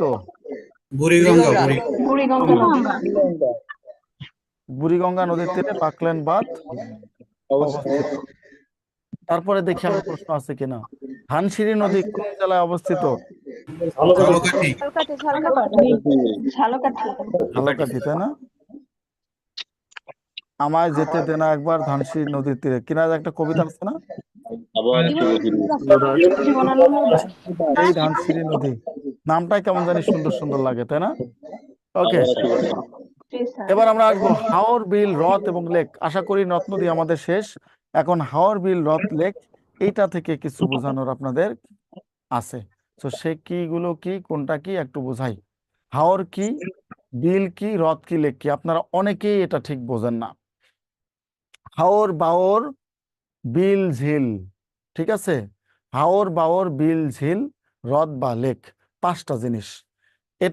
এটা দেখেন, হাওর, বিল, লেক, তাই না? 3টা, আমরা যদি 3টা দেখি, 3টা এখানে নিয়েছি, কিন্তু বাওর আছে, ঝিল আছে। বাওর কি, ঝিল আছে। সো এই জায়গায় আমরা দেখি এই 3টা বা 4টা কিভাবে কাকে বলে। প্রথমে আসেন, হাওর হচ্ছে বিশাল গামলা আকৃতির জলাশয় যা ভূ আলোড়নের ফলে সৃষ্টি হয় এবং সেখানে অনেক পানি জমে। তার মানে ভূমিকম্পের ফলে যে বিশাল ভূখণ্ড, গামলা আকৃতির ভূখণ্ড বা গর্তের মতো যে ভূখণ্ড সৃষ্টি হয় তাকে বলা হয় হাওর। যেমন হাকালুকি হাওর, মিঠামাইন হাওর আছে না, মিঠামাইন হাওর, হাকালুকি হাওর, এগুলো কিসের জন্য তৈরি হয়? এটা ভূ আলোড়ন মানে ভূমিকম্পের কারণে তৈরি হয়। এটা কি আকৃতির হবে? এটা গামলা আকৃতির হবে, অর্থাৎ অনেক বেশি গভীর হয়। কি হয়? অনেক বেশি গভীর হয়। বাওরের দিকে আসি আমরা। বাওর হলো পুরাতন নদীর গতিপথ পরিবর্তনের মাধ্যমে সৃষ্ট জলাশয়। মনে করেন যে কোনো নদী এভাবে বয়ে এসেছে, গতিপথ চেঞ্জ করেছে, করার পর কারণে এই যে এই অঞ্চল জুড়ে কি হয়, একটা নতুন জলাশয়ের সৃষ্টি হয়। এটাকে কি বলে? বাওর বলে। তাহলে আজকের পর থেকে যেন হাওর বাওর নিয়ে কোনো চিন্তা না থাকে। বিল কি? পুরাতন নদীর গতিপথের ধার ঘেঁষে সৃষ্টি হয়। যেমন এটা হচ্ছে চলন বিল হবে। কি বিল হবে? চলন বিল। অনেকগুলো বিল আছে, তার মধ্যে বলেছে কি পুরাতন নদীর গতিপথের ধার ঘেঁষে, অর্থাৎ কোন নদী এসেছে, যেমন এই পাশ থেকে নীলফামারী হয়ে এসেছে তিস্তা, এপাশ থেকে গেছে পদ্মা, এপাশ থেকে এসেছে ব্রহ্মপুত্র। দেখেন এই নদীর মাঝামাঝি সময়টাই হয়েছে চলন বিল। পাবনা, সিরাজগঞ্জ, নাটোর এবং রাজশাহী এই এলাকাগুলোতে কি হয়েছে? চলন বিল। তার মানে পুরাতন নদীর কোল ঘেঁষে কি হয়েছে? পুরাতন নদীর কোল ঘেঁষে কি হয়েছে? সৃষ্টি হয়েছে, যেটাকে বলা হয় বিল। যেমন চলন বিল। এগুলো একটু নিচু হয়, কারণ ওই নদীর সংস্পর্শে এসে মাটির কিছু সংস্পর্শ, মাটি নিয়ে নিয়ে আস্তে আস্তে আস্তে আস্তে জায়গাগুলো কি হয়? নিচু হয়। এবং বিলের ভেতর দিয়ে নদীও যেতে পারে। যেমন চলন বিলের ভেতর দিয়ে কি আছে? কোন নদী আছে? আত্রাই নদী। চলন বিলের ভেতর দিয়ে কি আছে? আত্রাই নদী আছে, অর্থাৎ নদী ভিতর দিয়েও যেতে পারে। কিসের? বিলের। এবং সবার শেষে ঝিল বা হ্রদ বা লেক। ঝিল হলো পরিত্যক্ত খাদ। সাধারণত ঝিলকে অশ্বক্ষুরাকৃতির হ্রদ হিসেবে নির্দেশ করা হয়। অর্থাৎ পরিত্যক্ত খাদ বলতে কি? চতুর্দিক থেকে কি হয়েছে? নদীতে বন্ধ করে দিয়েছেন, তারপর মাঝখানে কি আছে? গভীরতা এখন আছে, একটা কুরে বলে না, কুরে বা পুকুর বলে, এরকম সিস্টেম আর কি। এটাকে বলা হয় ঝিল। আর হ্রদ কোনটা? ঝর্ণা থেকে যেটা সৃষ্টি হয়, ঝর্ণার পানি থেকে যেটা আবদ্ধ একটা জায়গা তৈরি হয়, সেটাকে বলা হয় হ্রদ। এই পাঁচটা জিনিস আপনারা সবাই মনে রাখবেন: হাওর, বাওর, বিল, ঝিল এবং হ্রদ। তাহলে প্রথমে হাওর কি? গামলা আকৃতির, ভূমিকম্পের কারণে সৃষ্টি হবে, অনেক বেশি গভীর হবে। বাওর কি? পুরাতন নদীর গতিপথ পরিবর্তনের মাধ্যমে যেখানে হালকা কি থাকবে? গর্ত থাকবে বা একটু পানি থাকবে। বিল কি? পুরাতন নদীর গতিপথের ধার ঘেঁষে, যে পাশ দিয়ে নদী যায় ওই ধার ঘেঁষে বিল তৈরি হয়, আর এটার ভেতর দিয়েও নদী যেতে পারে। ঝিল কি? নদী মরে গিয়েছে, চারদিক থেকে বন্দি, ওখানে যখন পানির মধ্যে শেওড়া জন্মে, শাপলা জন্মে, পদ্ম জন্মে, তখন এটাকে ঝিল বলা হয়। আর হ্রদ হচ্ছে ঝর্ণার পানি থেকে তৈরি বা সৃষ্ট জলাশয়। আশা করি ক্লিয়ার সবাই। মোহনা চাঁদপুরে, চাঁদপুরে মোহনা, যেখানে নদী মিলিত হয় সেখানেই মোহনা। ঠিক আছে? সো যেখানে যেখানে মিলিত হয়েছে ওটাই মোহনা। এই যে নদীর যে মিলিত হওয়ার স্থানগুলো বলেছি আলামিন দেওয়ান, যেখানে মিলিত হয়েছে সেখানেই মোহনা হয়েছে। ঠিক আছে? ওটা ওই ওই এলাকার শুধুমাত্র ওই ওই জায়গাটার নাম। চাঁদপুরে গেলে মোহনাটা ঠিকভাবে টের পাবেন আপনি। এই বিষয়ে আশা করি আপনাদের আর কোনো কনফিউশন নাই, এটা কোথাও পাবেন না। আমি আপনাদের জাস্ট বোঝানোর জন্য আলাদা করে লেকচারে নিয়েছি। এবার আসেন, বাংলাদেশের বৃহত্তম বিলের নাম কি? বাংলাদেশের বৃহত্তম বিলের নাম হচ্ছে চলন বিল। চলন বিল বিস্তৃত কোথায়? পাবনা, সিরাজগঞ্জ, রাজশাহী এবং নাটোর জেলায়। অনেকগুলো বইয়ে রাজশাহী নেই, তবে রাজশাহীর কিছু অংশ, অল্প কিছু অংশ চলন বিলের অংশ আছে। ঠিক আছে? যে অল্প কিছু অংশ কি আছে? চলন বিলে আছে। এই জন্য রাজশাহী আপনাদের ধরতে হবে। বাংলাদেশের মিঠা পানির মাছের প্রধান উৎস কোনটি? চলন বিল। অর্থাৎ সবচেয়ে বেশি মিঠা পানির মাছ পাওয়া যায় কোথায়? চলন বিলে। ঠিক আছে? চলন বিলে কি পাওয়া যায়? সবচেয়ে মিঠা পানির মাছ। মিঠা পানি বলতে যে পানি, সুপেয় পানি যেটাকে বলা হয়ে থাকে। এরপর আমরা আসি, আর কি কি আসে পরীক্ষা আপনাদের। পশ্চিমা বাহিনীর নদী বলা হয় কাকে? ডাকাতিয়া বিলকে পশ্চিমা বাহিনীর নদী বলা হয়। ভবদহ বিল কোথায় অবস্থিত? যশোর জেলায়। ভবদহ বিল কোথায় অবস্থিত? যশোর জেলায়। যেগুলো সচরাচর আপনাদের পরীক্ষায় একান্ত আসে তা ওগুলোই অবশ্যই আপনারা করবেন। তারপরে আমরা আসি, টাঙ্গুয়ার হাওর কোথায় অবস্থিত? সিলেট জেলায়। কোথায়? সিলেট জেলায়। সাধারণত যে অঞ্চলে হাওর দেখা যায় বৃহত্তর সিলেট ও ময়মনসিংহ অঞ্চলে। কোথায়? বৃহত্তর সিলেট এবং ময়মনসিংহ অঞ্চলে সবচেয়ে বেশি হাওর দেখা যায়। সিলেট মানে কি? কিশোরগঞ্জ এর অন্তর্ভুক্ত, ময়মনসিংহ কিশোরগঞ্জের অন্তর্ভুক্ত, সুতরাং এই জন্য কিশোরগঞ্জ এখানে বলা হয়নি। এই অঞ্চলগুলোতে সবচেয়ে বেশি হাওর দেখা যায়। অর্থাৎ যখন প্রাচীনকালে এই অঞ্চলগুলোতে সবচেয়ে বেশি ভূ আলোড়ন হয়েছিল বা ভূমিকম্প সংঘটিত হয়েছিল। এখনো সিলেট ভূমিকম্প প্রবণ এলাকা। ঠিক আছে? কি সিলেট ভূমিকম্প প্রবণ এলাকা কেন? এই যে দেখেন হাওর বাওর বিল কেন তৈরি হয়েছে। এখানে হাওর তৈরি হওয়ার মূল কারণ হচ্ছে ভূমিকম্প প্রবণ এলাকা হওয়ার কারণে এখানে হাওর তৈরি হয়েছে। বাংলাদেশের বৃহত্তম হাওরের নাম কি? হাকালুকি হাওর। বাংলাদেশের ক্ষুদ্রতম হাওরের নাম কি? বুরবুক হাওর, যেটা কোথায় অবস্থিত? সিলেট জেলার জৈন্তাপুরে অবস্থিত বুরবুক হাওর। তাহলে ছোট হাওর, বড় হাওর। তামান্না আক্তার রাত্রে ঘুমান নাই? তামান্না কি ঘুমাচ্ছেন ক্লাসে এসে? ভাল লাগে না? ঘুমাইছেন কেন বলেন আগে?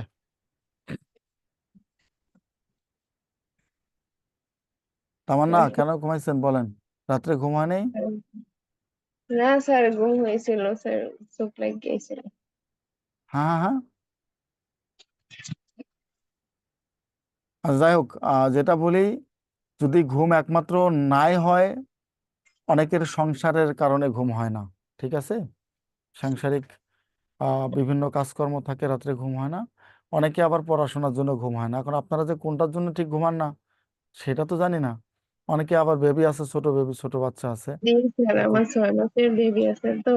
সো এই জায়গাগুলোতে থেকে আমি বলবো যে যেটাই হোক না কেন, আপনার যেন চোখে নিচে কালো দাগটা পড়ে কোন একটা উদ্দেশ্যে, কান্নাকাটি করে না। হ্যাঁ, ব্যর্থ হয়েছেন, ছ্যাঁকা খেয়েছেন, তারপরে হচ্ছে কেউ আপনাকে ফাঁকি দিয়েছে, এগুলোর জন্য না। আপনার জীবনের ব্যর্থতাটা আপনি কি করবেন? কান্নার যে ভাষা, কান্নার যে চোখের পানি, এটা বইয়ের পাতা ভিজুক, তাহলে সফলতা আসবে। কিন্তু কান্নার চোখের পানি যদি আপনি বালিশের পাতা বালিশ ভেজান, সফলতা নাই। ঠিক আছে? সো জীবনে যেটার শিকার হন না কেন, যেই যেই ভাবে আপনাকে যেভাবে বঞ্চিত করা হোক না কেন, আপনার ভাষাটা কি জানেন? প্রতিশোধ, তাই না? আর প্রতিশোধের ভাষা কখনো মানুষকে মেরে হয় না। প্রতিশোধের সবচেয়ে কঠিন ভাষা হচ্ছে মৌনভাবে জীবনে প্রতিষ্ঠিত হওয়া। যে মেয়েটা আপনাকে ছেড়ে চলে গেছে, আপনার প্রতিশোধ কি হবে? তার জন্য দেবদাস হবেন নাকি? দেবদাস হয়ে ঘুরবেন, তারই গোপ বড় করে থাকবেন আর সিগারেট খাবেন? এটা জীবন না। আপনার প্রতিশোধ হচ্ছে ওই মেয়েটা যে ছেলেকে বিয়ে করেছে তার ডেজিগনেশন দেখে তার চেয়ে বড় কিছু হওয়া।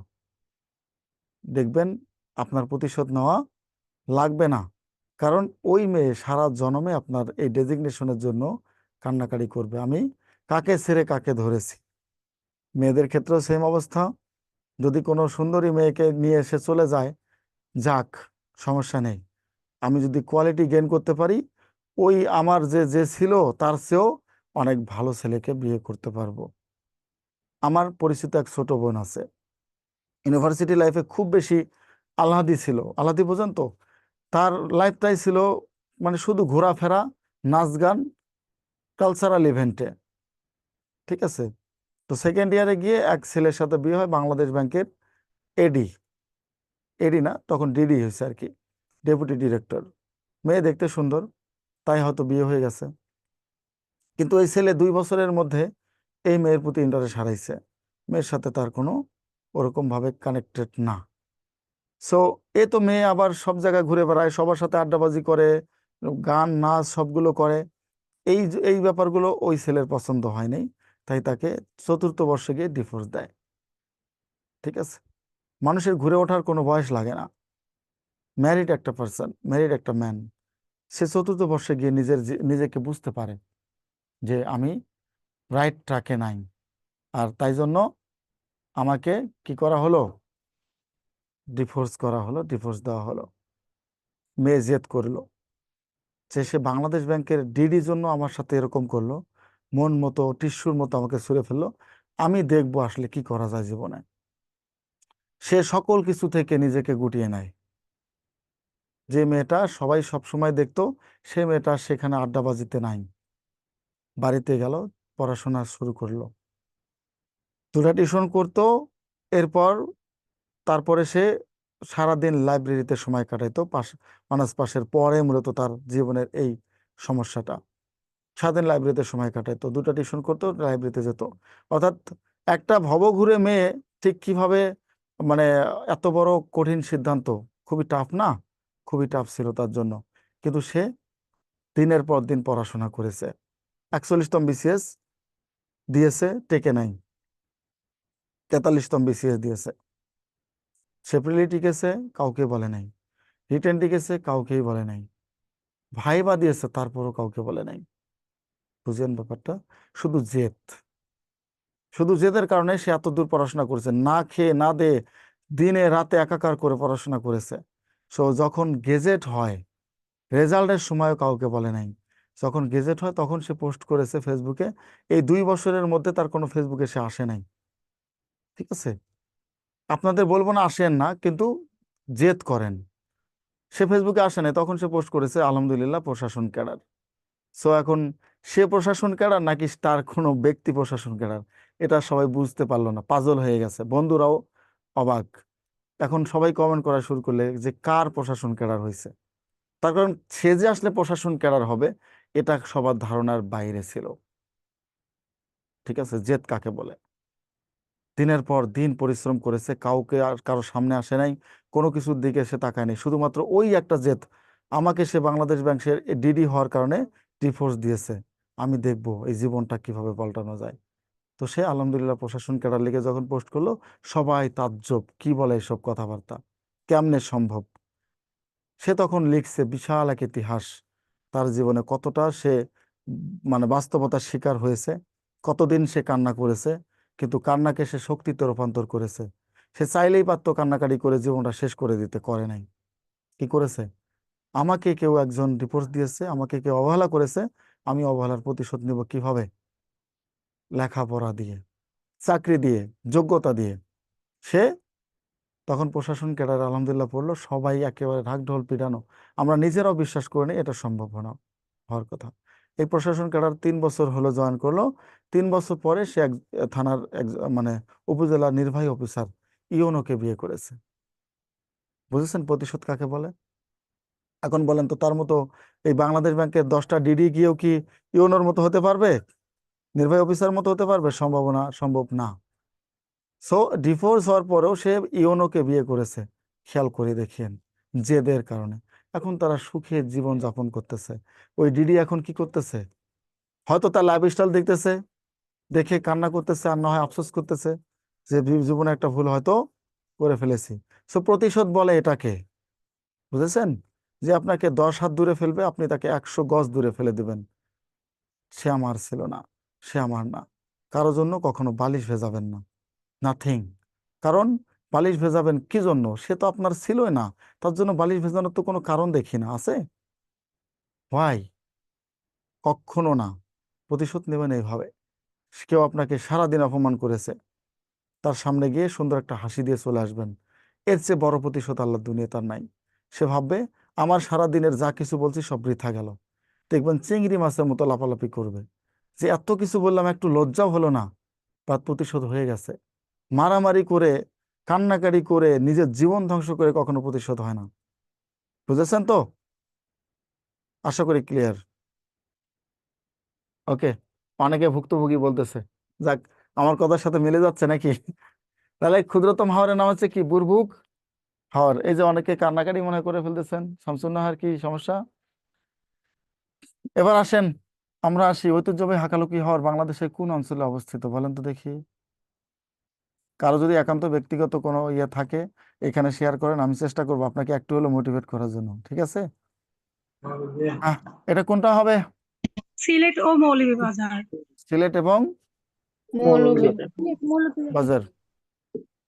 তারপর আসেন, কোনটি রামসার সাইট?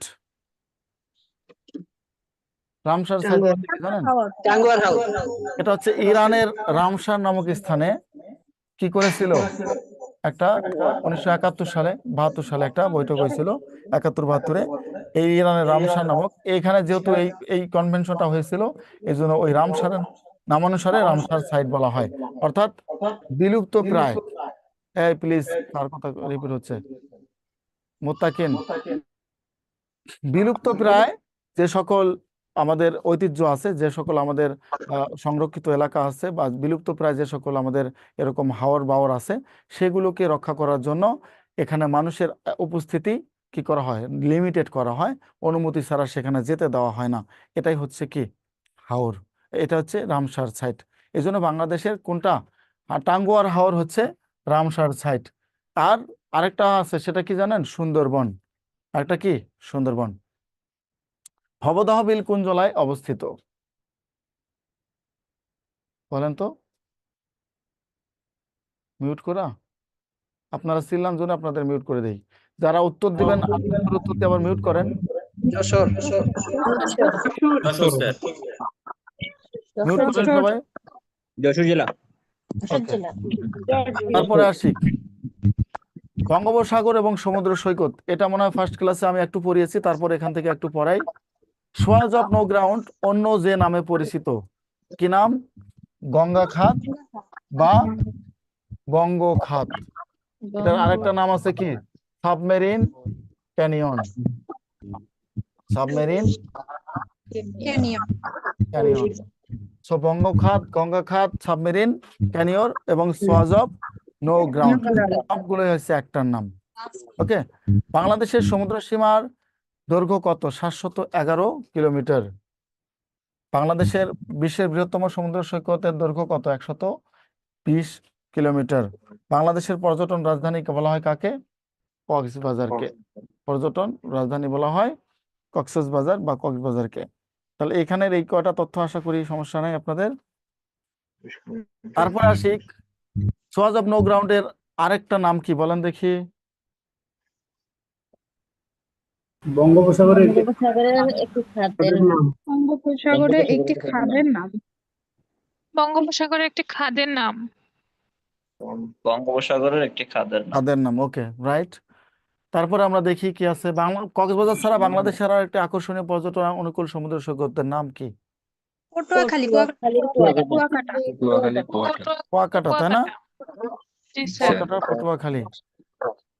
তারপরে আমরা আসি, সাগরকন্যা বলা হয় কাকে? পটুয়াখালী স্যার, এটা কুয়াকাটা, ওকে, পটুয়াখালী। এবার আমরা দেখব বাংলাদেশের দ্বীপ এবং চর সমূহ। তো দ্বীপ এবং চর সমূহের মধ্যেও তফাৎ কিন্তু খুব বেশি না। আমি যদি বলি, দ্বীপ হচ্ছে যেটা সাগরে ওঠে সেটা দ্বীপ, আর চর হচ্ছে যেটা নদীতে ওঠে। সহজ পার্থক্য, অন্যভাবে কঠিনভাবে দেখার সময় নেই বা দরকার নেই। যেটা সাগরে উঠবে সেটা হচ্ছে দ্বীপ, আর যেটা নদীতে উঠবে সেটা হচ্ছে চর। আর দ্বীপ হচ্ছে কি আকৃতির জানেন? দ্বীপ হচ্ছে মানে সহজে ধ্বংস হবে না, তলিয়ে যাবে। আর চর হচ্ছে খুব তাড়াতাড়ি কি হয়, বিলীন হয়ে যায় বা ভেঙে যায়। কি হয়? তাড়াতাড়ি ভেঙে যায় বা বিলীন হয়ে যায়। এই দুটো হচ্ছে দ্বীপ এবং চরের মধ্যে পার্থক্য। আর তেমন পার্থক্য আপনাদের জানার দরকার নাই। সাগরে জন্মিলে দ্বীপ, নদীতে জন্মিলে চর। ওকে, এই যে দেখেন, এটা হচ্ছে কি দ্বীপ আর এটা হচ্ছে চর। তো দ্বীপ কি, দ্বীপের আশেপাশের অনেক দূর গভীর পর্যন্ত কি থাকে, মাটি থাকে। চরের কিন্তু অল্প কিছু পরে মাটি থাকে না, মানে অল্প মাটি থাকে, তাই এই জন্য চর সহজে ভেঙে যায়। এই চরগুলো কি হয়, নদীর একুল ভাঙে অকুল গড়ে, এই তো নদীর খেলা, তাই না? তুমি আমায় ভুলে গেলে যায়নি তোমায় ভোলা, নাকি গান তো বলেছে না? নদীর একুল ভাঙে অকুল গড়ে। তো এই যে ভুলে যায়নি, এই বিরহের গানগুলো আমাদের আরো শেষ করে দেয়। সো শুনলে ভালো করে গান শোনেন। কি গান শুনবেন? অন্তবিহীন পথে চলাই জীবন, শুধু জীবনের কথা বলাই জীবন। ঠিক আছে? জীবনকে ভোগ করে চলাই জীবন, শুধু যোগ বিয়োগের খেলায় জীবন। এগুলো হচ্ছে গান, নচিকেতা। ফুটপাতে বেওয়ারি শিশুরা জীবন, রাম ইসলাম আর যিশুরা জীবন। ওষুধের বিষ পানে করায় জীবন, চিকিৎসাহীন হয়ে মরাই জীবন। দেয়ালে ঠেকলে পিঠ, লড়াই জীবন। দেয়ালে পিঠ ঠেকে গেলে কি? লড়াই করতে হবে। দেয়ালে পিঠ ঠেকে গেছে জন্য আমি হাত ছেড়ে দেব না। সো কি হবে? দেয়ালে ঠেকলে পিঠ, লড়াই জীবন। এই যে নচিকেতার গান, গানের প্রত্যেকটা কিসে, কথাতে কি আছে, অনেকটা গভীরতা আছে। এগুলো গান শুনবেন। সো জীবন ফুরিয়ে যাবে, ভালোবাসা ফুরাবে না জীবনে, কেন আসিনি আগে, তাই না? কি গান এগুলো? কোনো গানের মধ্যে লেলে আপনাকে উৎসাহ দেয় সামনে আগাইতে, পরে যখন ছেঁকা খান জীবন তো শেষ। ওকে, যাই হোক। সো শুনবেন যখন বাস্তবসম্মত গান শুনবেন, তাহলে ভালো লাগবে। বাস্তবতার নিরিখে যেগুলো গান, সেগুলো ভালো লাগায়, আবার ভালো থাকতেও কি করে? সাহায্য করে। তো যখন যে গান শোনেন না কেন, সেই রকম যেন গানের কি থাকে? গভীরতা থাকে। এবার আসি, আমরা গানকে গান হিসেবে দেখলে এই জন্য সমস্যা। সিনেমার গানে অনেক কথা আছে আমরা যেটা বুঝি না, সব কিছুরই শুরু আছে, শেষ হয়ে যায়। এখন আপনি যদি এটা মনে করেন যে আমার শুরু হলো আমার শেষ হলো, তা না। যাই আসবে তার শেষ হবে, তাই না? শ্রাবণ মাস এসে ঝরে ঝরে কি হয়? সেও ফিরে যায়, কারণ শ্রাবণ চিরদিন থাকবে না। দুঃখের শেষে সুখ এসে দুয়ারে দাঁড়ায়। আপনার দুঃখ যদি থাকে, আপনার সুখ একদিন হবে, এটা মাস্ট। বিশ্বাস করতে হবে ভেতর থেকে, আমি সারা জীবন দুঃখে থাকবো না, আমি সারা জীবন সুখেও থাকবো না। এদিকেই অনুধাবন করেন। ওকে, বাশার মোহাম্মদ, শুনতে পাচ্ছি ভাই। হ্যাঁ, আপনাদের সময় দেব। কৃপা সিধু নাকি কৃপা সিধু সরকার? হ্যাঁ, সময় দেব, চিন্তা নিয়েন না। তাহলে দ্বীপ এবং চর বুঝে গেলাম। চর, এই যে চর কি হয়? ভেঙে ভেঙে চলে যায়। পৃথিবীর বৃহত্তম বদ্বীপ বলা হয় কাকে? বাংলাদেশকে। পৃথিবীর বৃহত্তম বদ্বীপ বাংলাদেশ। বাংলাদেশের বৃহত্তম বদ্বীপ সুন্দরবন। এই বদ্বীপ কি জানেন? বয়ের মতো দেখতে, তাই বদ্বীপ বলা হয়। বাংলাদেশের ম্যাপটা দেখবেন, বয়ের মতো আকৃতি, তাই এটাকে কি বলা হয়? বদ্বীপ বলা হয়। বাংলাদেশের সক্রিয় বদ্বীপ অঞ্চল যশোর এবং কুষ্টিয়া। বাংলাদেশের যে দ্বীপে মন্দির রয়েছে, মহেশখালী দ্বীপে। কোন মন্দির? আদিনাথ মন্দির। পাশাপাশি পাহাড় বেষ্টিত দ্বীপও হচ্ছে মহেশখালী। পাহাড় আছে কোন দ্বীপে? মহেশখালী দ্বীপে। নিঝুম দ্বীপের অবস্থান কোথায়? নোয়াখালীতে। কোথায়? নোয়াখালীতে নিঝুম দ্বীপের অবস্থান। তারপরে আসি, বাংলাদেশের বৃহত্তম দ্বীপের নাম কি? ভোলা। পরীক্ষা প্রশ্ন আসছিল, বাংলাদেশের কোন জেলায় সবচেয়ে বেশি নদী আছে? সবাই মনে হয় অন্যান্য দাগাইছেন, কিন্তু উত্তর কি? ভোলা। ভোলাতে সবচেয়ে বেশি নদী আছে, ভোলা জেলায়। শাহবাজপুর দ্বীপের অপর নাম কি? ভোলা। বাংলাদেশের একমাত্র দ্বীপ জেলার নাম কি? ভোলা। সবগুলোই ভোলা। বাংলাদেশের একমাত্র সামুদ্রিক প্রবাল দ্বীপ কোনটা? সেন্ট মার্টিন। এর অপর নাম কি? নারকেল জিঞ্জিরা।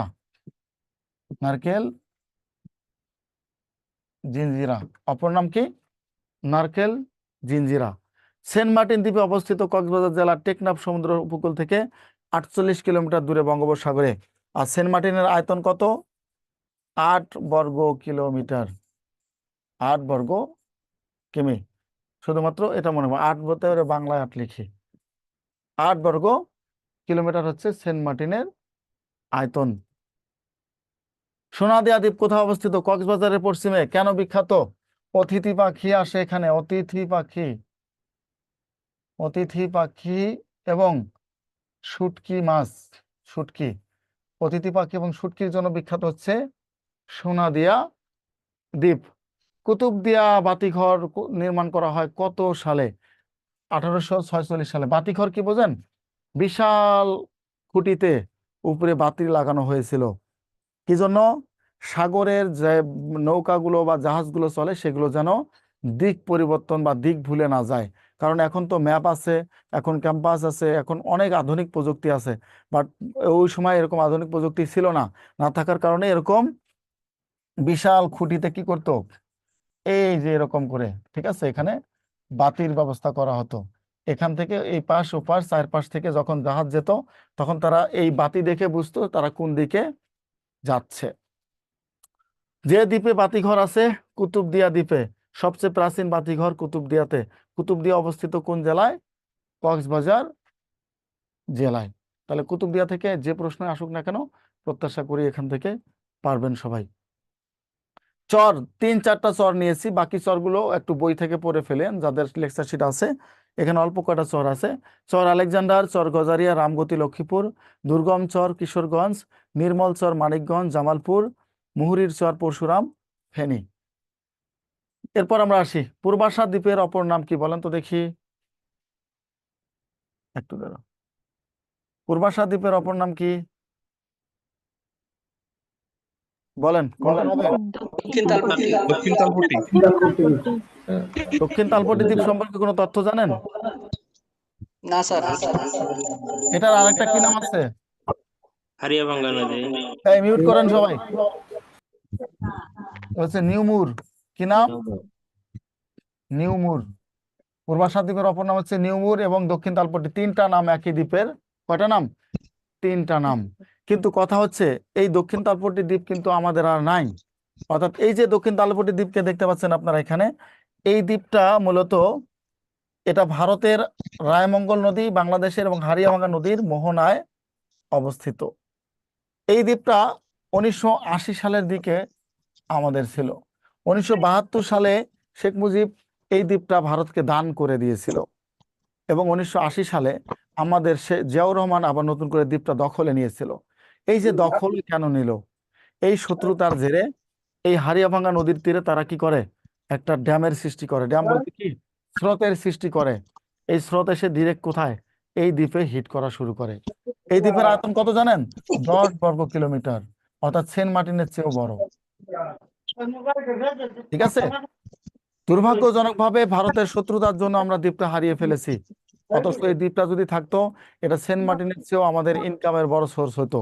কারণ এই দ্বীপের এক পাশে বঙ্গোপসাগর, আরেক পাশে সুন্দরবন, আরেক পাশে নদী। দেখেন কত সুন্দর জায়গায় অবস্থিত। ঠিক আছে। বাট এই নদীর ড্যাম সৃষ্টি করার কারণে 2010 সাল পর্যন্ত এখানে 1 হাঁটু পানি ছিল, এখন 7 হয়ে গেছে। অথচ ভারত যদি এখানে শত্রুতা না করতো, আমরা দ্বীপটাতে এখন পর্যন্ত যাতায়াত করতে পারতাম। এক পাশে সুন্দরবন থাকতো, এক পাশে বঙ্গোপসাগর, আরেক পাশে পাহাড়। চিন্তা করেছেন কত সুন্দর যে জায়গা এটা ছিল? আমাদের সেন্ট মার্টিনে তো সাগর ছাড়া কিছুই নাই, এখানে সব ছিল। কিন্তু দুর্ভাগ্যজনক আমরা এটা হারাইছি শুধু ভারতের কারণে। সো ভারত আমাদের বন্ধু না ভাই, আজন্মের শত্রু ভারত আমাদের, বুঝছেন? আজন্মের শত্রু, কোনোদিন বন্ধু হয় নাই, বন্ধু হতেও পারবে না। আর যারা বন্ধু ভাবেন তারা এখনো ঘোরের মধ্যে আছেন। হ্যাঁ, ঘোর কেটে গেলে ঠিক হয়ে যান। হ্যাঁ, কখনোই ভারত আমার বন্ধু না। যারা এটা ভাবেন তারা এই দেশের শত্রু, তারা নিমক হারাম যারা ভারতকে বন্ধু ভাবেন। ডিরেক্ট, এটা ডিরেক্ট কথা। ঠিক আছে। আমার ভাত, আমি আমার দেশে জন্মগ্রহণ করেছি, এদেশে আমার মাটি, মায়ের আমার বড় হওয়া। দেশের চেয়ে বেশি কাউকে ভালোবাসা মানে হচ্ছে সে মুনাফেক, সে নিমক হারাম। নিজের খেয়ে অন্যের প্রশংসা করা, তাই না? কখনো এটা করবেন না। যেই হন না কেন আপনি, যে ধর্মের হন না কেন আপনি, যে মানুষের হন না কেন, যে রাজনৈতিক দলের হন না কেন, সবার আগে বাংলাদেশ। ঠিক আছে, এটা চিন্তা করবেন। আর ভারত আমার কখনো বন্ধু ছিল না, আজ জন্মেও আমার কখনো বন্ধু হয়নি। 71-এ শুধু আমাদের স্বাধীন করেছে তাদের সুবিধার জন্য, নট আমার যতটুকু আমি সুবিধা পেয়েছি তার চেয়ে বেশি সুবিধা সে নিয়েছে। বুঝেছেন? বেশি সুবিধা কে নিয়েছে? সে নিয়েছে। এই যে দ্বীপটা আমরা হারাইছি, না হারাইলে এখানে আমাদের একটা ইকোনমিক্যাল বিশাল একটা জায়গা থাকতো, আমরা পর্যটন এখানে আকর্ষণ করাতে পারতাম, বিশাল আর্নিং হতো। এটা শেষ করে ফেলেছি। এরকম যে কত শত্রুতা আমাদের সাথে তাদের বলার বাইরে। ভাসান শহর কোন জেলায় অবস্থিত? আমার কথা মন খারাপ করেন? বলেন, মন খারাপ করিয়েন না। হ্যাঁ, নোয়াখালী। মুক্তিযুদ্ধ যখন করাবো না তখন বুঝবেন যে কি আপনার করছে। কথা তো অসাধারণ, অ্যাবসলিউটলি আউটস্ট্যান্ডিং। সবার আগে বাংলাদেশ স্যার, এটাই নোয়াখালী বাংলাদেশের একমাত্র পাহাড় বিস্তৃত দ্বীপ কোনটি? না, এটা আবার কোনো রাজনৈতিক দলের স্লোগান মনে করিয়েন না। আমি সবার আগে বাংলাদেশকে প্রায়োরিটি দেব, এটাই কথা। না, এটা স্যার নিরপেক্ষ এখন কথাই। সবার আগে বাংলাদেশ বলে যদি আবার আমি চান্দাবাজি করতে ঝাঁপিয়ে পড়ি তাহলে তো তাই না? সবার আগে বাংলাদেশকে কি করতে হবে? প্রায়োরিটি দিতে হবে। নিরপেক্ষভাবে বলবেন। দুবলাচর কোথায় অবস্থিত? ভোলা সুন্দরবনের দক্ষিণ সুন্দরবনের দক্ষিণ উপকূলে। এবার আসেন পাহাড়, পর্বত, উপত্যকা, জলপ্রপাত এবং ঝর্ণা। এই চারটা তথ্য একসাথে আমরা পড়বো। এখান থেকে বেশি একটা তথ্য আসে না। তারপরে আমরা দেখি বাংলাদেশের যে পাহাড়ে ইউরেনিয়াম পাওয়া গেছে। দেখেন এই যে ইউরেনিয়াম আমরা যে পাইছি না, এটাও আমাদের শত্রুতা তৈরি হয়েছে। এটা আমাদের তুলতেই দিচ্ছে না। এটা কিন্তু পারমাণবিক বোমার জন্য কে সবচেয়ে বেশি মানে উপকার দরকার আমাদের ইউরেনিয়াম। আচ্ছা, কেউ একজন কমেন্ট করেছে, দেখি কি অবস্থা। তার প্রতিবেশী কি পরিবর্তন করা সম্ভব? দিন শেষে ভারতকে বন্ধু মানতেই হবে। কেন ভাই, ভারতকে কেন দিন শেষে বন্ধু মানতে হবে? কখনোই না। কমেন্টে কে করছে স্যার, এটা নাম কি? না না, যে করুক না কেন, ভারতকে কেন বন্ধু মানতে হবে? প্রতিবেশী ভারত ছাড়া আমার- ইসরায়েলের আমার শত্রু। চারপাশের দেশ তার শত্রু। ইসরায়েল বেঁচে আছে না? আছে নাকি? বাংলাদেশের চেয়ে 30 গুণ ছোট। ঠিক আছে, ভারতকে ভারত আপনি শুধু প্রতিবেশী শত্রু। দেশ বলতে পারেন, কিন্তু বন্ধু বলতে পারেন না, কারণ সে না, বন্ধুর মর্যাদা রাখে নাই। ভারত কখনো যদি বন্ধ হইতে রাখতো, পারে না। যদি রাখতো না, তাহলে আমার দেশকে নিয়ে কুচক্র করতো না। যদি রাখতো, আমার দেশের মেডিকেল ভিসা বন্ধ করতো না। যদি রাখতো, এদেশের পেঁয়াজ বন্ধ করতো না। যদি রাখতো, তিস্তা, ব্রহ্মপুত্র, মেঘনা, পদ্মার পানি বন্ধ করে দিত না শুষ্ক মৌসুমে। যদি রাখতো, তাহলে আমার দেশে এই সামান্য পদ্মা সেতুর ভিতর দিয়ে রেল লাইনের জন্য আমাদেরকে বন্যায় ভাসিয়ে দিত না। বুঝেছেন? আপনি কয়টা যুক্তি দেখাবেন তার বন্ধুর, আর কয়টা যুক্তি শত্রুর? আসেন বলেন এখানে কতটা দেখাতে পারেন আপনি। ঠিক আছে, এটা বলে লাভ নাই। এই যে আপনি আমি যে ভাবি, এটাই আমাদের সবচেয়ে বড় সমস্যা। বুঝেছেন? আমাদের দেশে কি নাই বলেন তো? আমাদের যুগ যুগ ধরে অচল করে রাখা হয়েছে কেন? শুধুমাত্র আমাদের অস্ত্র ক্রয় করতে দেয়নি। কেন দেয়নি? আমরা যেন স্বাবলম্বী হতে না পারি। ঠিক আছে, আমরা যেন স্বাবলম্বী হতে না পারি। সো এজন্য আমাদের অস্ত্র কিনতে দেয়নি। আমার দেশের উর্বর মাটি সারা পৃথিবীর মধ্যে সবচেয়ে বেশি উর্বর। এই জন্য কে বলেছিলেন? ইবনে বতুতা বলেছিলেন দেশকে ধন সম্পদপূর্ণ নরক। কেন বলেছেন? এই দেশে যেখানে ফসল ফলে সেখানেই ভাই গাছ হয়ে জন্ম নেয়। আপনি পাকিস্তানে যান, আপনি আফগানিস্তানে যান, আপনি ইন্ডিয়ার একটা সাইডে যান, আপনি চায়নাতে যান, তারা কত কষ্ট করে ফসল ফলায়। আর এদেশে আপনি একটা আমের আটি খেয়ে ফেলে দিলেও দেখবেন গাছ হয়ে জন্ম নিয়েছে। এতটা উর্বর ভূমি। কেন আমার দেশের পেঁয়াজের অভাব হবে বলেন তো? আমার দেশে যত পতিত জমি আছে সেগুলোতে তো পেঁয়াজ চাষাবাদ করলেই পেঁয়াজ হয়ে যাচ্ছে। কেন অভাব? এখানে আমাদের বন্দি করে রাখা হয়েছে। আন্দাজি চিল্লান, ইতিহাস না জেনে চিল্লান। এই যে কজন চিল্লাইছে, সব কজন ইতিহাস না জেনে চিল্লাইছে। আমি জানি, ভালো করে ইতিহাস পড়েন, তারপরে এটা নিয়ে চিল্লান বা বিতর্কে আসেন। এটা হচ্ছে আপনার অন্ধত্ব, একটা অন্ধবিশ্বাস। এটা আপনার মাথায় থাকতে পারে, কিন্তু আপনাকে বুঝতে হবে 71-এ 93,000 সৈন্যের অস্ত্র গেল কোথায়? কেন আমরা পেলাম না? ট্যাঙ্ক থেকে জাহাজ কোথায় গেল? কেন পেলাম না? আমাদের অনুদান যে টাকাটা আসছিল সেটা কেন আমরা পেলাম না? আমাদেরকে কেন 7টা শর্ত জুড়ে দেওয়া হলো? আর এই 7টা শর্ত পড়ে কেন একে খন্দকার কান্না করলো? এই উত্তর আপনি দিতে পারবেন? কেন মুক্তিযুদ্ধের আত্মসমর্পণের দলিলে বাংলাদেশে কারো স্বাক্ষর নেই? এই উত্তর আপনি দিতে পারবেন?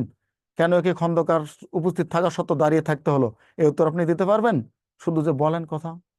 ইতিহাসে আসেন, ক্লাস কেবল 2টা না, বাংলাদেশের মুক্তিযুদ্ধের ইতিহাস পড়াই, তারপর অনেক কিছু ক্লিয়ার হয়ে যাবেন। ঠিক আছে? আবেগে অনেক কিছু বলা যায়, আবেগে বলা যায় না। হ্যাঁ, এটা আপনাকে স্বীকার করতে হবে দিন শেষে যে ভারত আমাদের 3 পাশ জুড়ে আছে।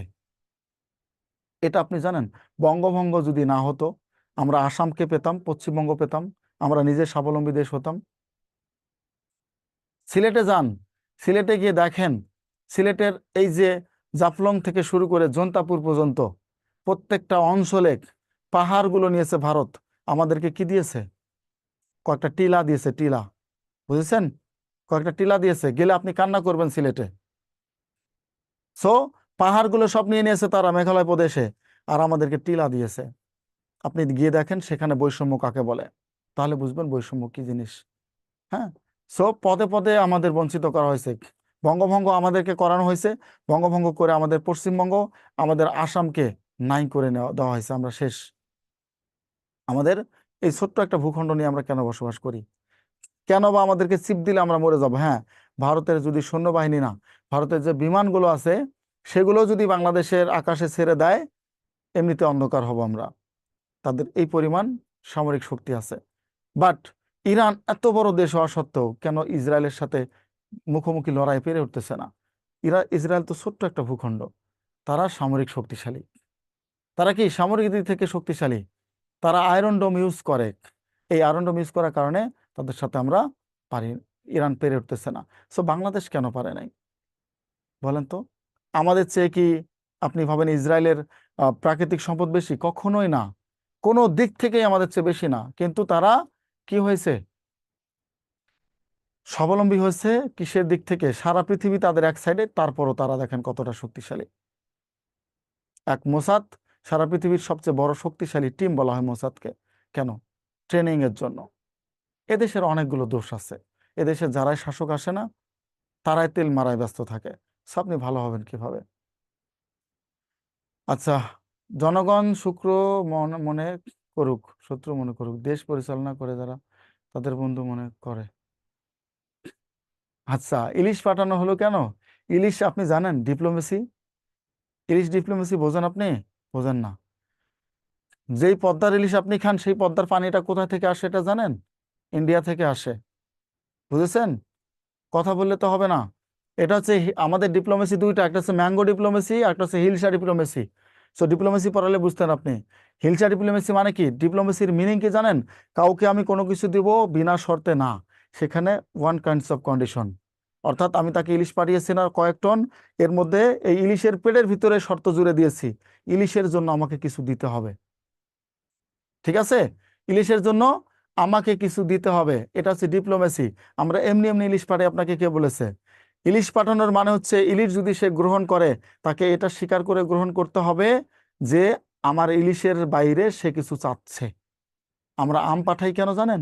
আমের মধ্যে ম্যাঙ্গো ডিপ্লোমেসি আমরা কাজ করি। ম্যাঙ্গো ডিপ্লোমেসি কেমন? ম্যাঙ্গো পাঠিয়েছি, ঠিক আছে, ম্যাঙ্গো গ্রহণ করলে এখানে কিছু আমাকে দিতে হবে, ওয়ান স্বার্থ আছে আমার, স্বার্থ ছাড়া আমি কিছুই দেই না। আপনি দেখেছেন ইলিশ পাঠানোর পরে পরে পদ্মা নদীর পানি হিস্সা নিয়ে বৈঠক হয়েছে। কেন? ইলিশ গ্রহণ করেছে মানে আমাদের চাওয়াটা এখানে পূরণ করতে হবে।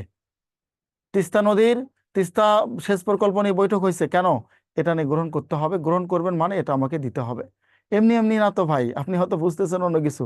ডিপ্লোমেসি অন্যরকম জিনিস, আমাকে দিতে হবে, শত্রু হওয়া সত্ত্বেও দিতে হয় আমাদেরকে, কোনো উপায় নেই। পাকিস্তান ভারত সবচেয়ে শত্রু না? সিন্ধু নদের পানি বন্ধ করতে পারবে? পারবে না, কোনোভাবেই সম্ভব না। এটা আন্তর্জাতিক খেলা। সো পদ্মা নদী যদি আপনি বলেন আপনি ইলিশ দিবেন না কেন, আপনার ভূখণ্ডে ইলিশ জন্মাতে পারে, কিন্তু নদীর ভূখণ্ড কার দায়িত্বে? ভারতের। তারা এটা চাইতেই পারে। ক্লিয়ার? সব ডিপ্লোমেসি বুঝতে হবে। আলামিন ভাই, আশা করি বুঝতে পারছেন। ডিপ্লোমেসি না বুঝলে তো আমরা পেরে উঠবো না। আমরা কি স্বয়ংসম্পূর্ণ? আমাদের যেদিন স্বয়ংসম্পূর্ণ হব, আমাদের যেদিন যুদ্ধ বিমান হবে, যুদ্ধাস্ত্র হবে, সেদিন আমরা ওদের সাথে বিট্রে করতে পারি। আদারওয়াইজ ভারত থেকে আমরা বিট্রে করতে পারবো না। আমাদের শত্রুর সাথেও বন্ধুত্ব ভাব হয়ে আমাদের চলতে হবে। ওকে, আমরা আসি তাহলে এবার। এই মৌলভীবাজার ইউরেনিয়াম পাওয়া গেছে, কিন্তু সেটা তুলতে দিচ্ছে না। কারণ ইউরেনিয়াম দিয়ে যদি আমরা আবার কি করি, পারমাণবিক বোমা তৈরি করে ফেলি। স্বয়ং আমেরিকাও এটাতে ভেটো দিয়েছে। তারপর আসেন, চিম্বুক পাহাড় অবস্থিত কোথায়? বান্দরবান জেলায়। তারপর আসেন, বাংলার দার্জিলিং খ্যাত পাহাড় কোনটা? চিম্বুক পাহাড়। হিন্দুদের তীর্থস্থানের জন্য বিখ্যাত চন্দ্রনাথের পাহাড়। এগুলো জাস্ট পাহাড়গুলো একটু মনে রাখবেন সবাই। বাংলাদেশের বিখ্যাত জলপ্রপাত কোনটা? মাধবকুণ্ড জলপ্রপাত কোথায় অবস্থিত? মৌলভীবাজার জেলার বড়লেখায় অবস্থিত। বাংলাদেশের শীতল পানির ঝর্ণা কক্সবাজারের হিমছড়ি পাহাড়ে। বাংলাদেশের একমাত্র গরম পানির ঝর্ণা অবস্থিত চট্টগ্রামের সীতাকুণ্ডের চন্দ্রনাথ পাহাড়ে। রিজুক জলপ্রপাত অবস্থিত কোথায়? বান্দরবানের রুমায়। ওকে, এবার আসি, দেখি এখান থেকে কয়টা পারেন আপনারা।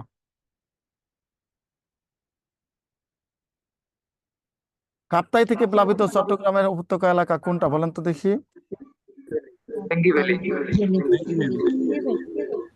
ভ্যাঙ্গি ভ্যালি। তাহলে ভ্যালি কি বোঝেন তো? প্লিজ, কার এটা ইকো হচ্ছে? ভ্যালি বলতে যেটা বোঝায় দুই পাহাড়ের মধ্যবর্তী কি সংকীর্ণ জলপথ, এটা হচ্ছে ভ্যালি। দুইটা পর্বতের মধ্যবর্তী কি হবে? সংকীর্ণ জলপথকে বলা হয় ভ্যালি। তারপরে আসেন, বাংলাদেশের পাহাড়ি এলাকার গড় উচ্চতা কত ফুট? পরীক্ষা আসছিল, হ্যাঁ, এজন্য একটু পড়ে ফেলবেন। 2050 ফিট। গারো পাহাড় কোন জেলায় অবস্থিত? ময়মনসিংহ জেলা অবস্থিত। এটা ময়মনসিংহ হবে, চট্টগ্রাম ভুল আছে। হ্যাঁ, ময়মনসিংহ জেলায় হবে। এরপর আমার টিচার্স ওয়ার্ক কয়টা দিয়েছি। সো এগুলোই হচ্ছে আজকের আমার আপনাদের সাথে পড়া। যাই হোক, ভৌগোলিক ওই অবস্থান। পাহাড়ের হ্যাঁ স্যার বলেন। ওই পাহাড়ের স্লাইডটা একবার দিতে পারলে স্যার খুবই ভালো হতো।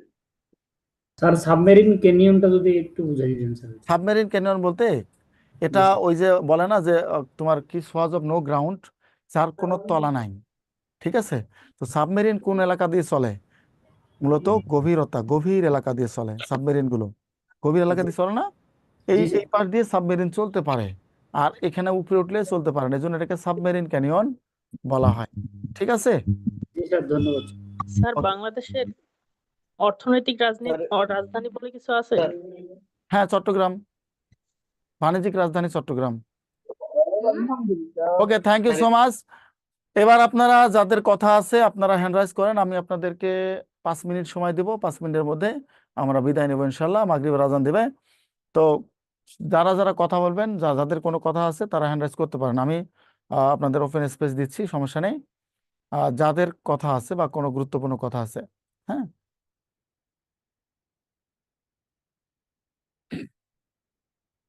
ওকে।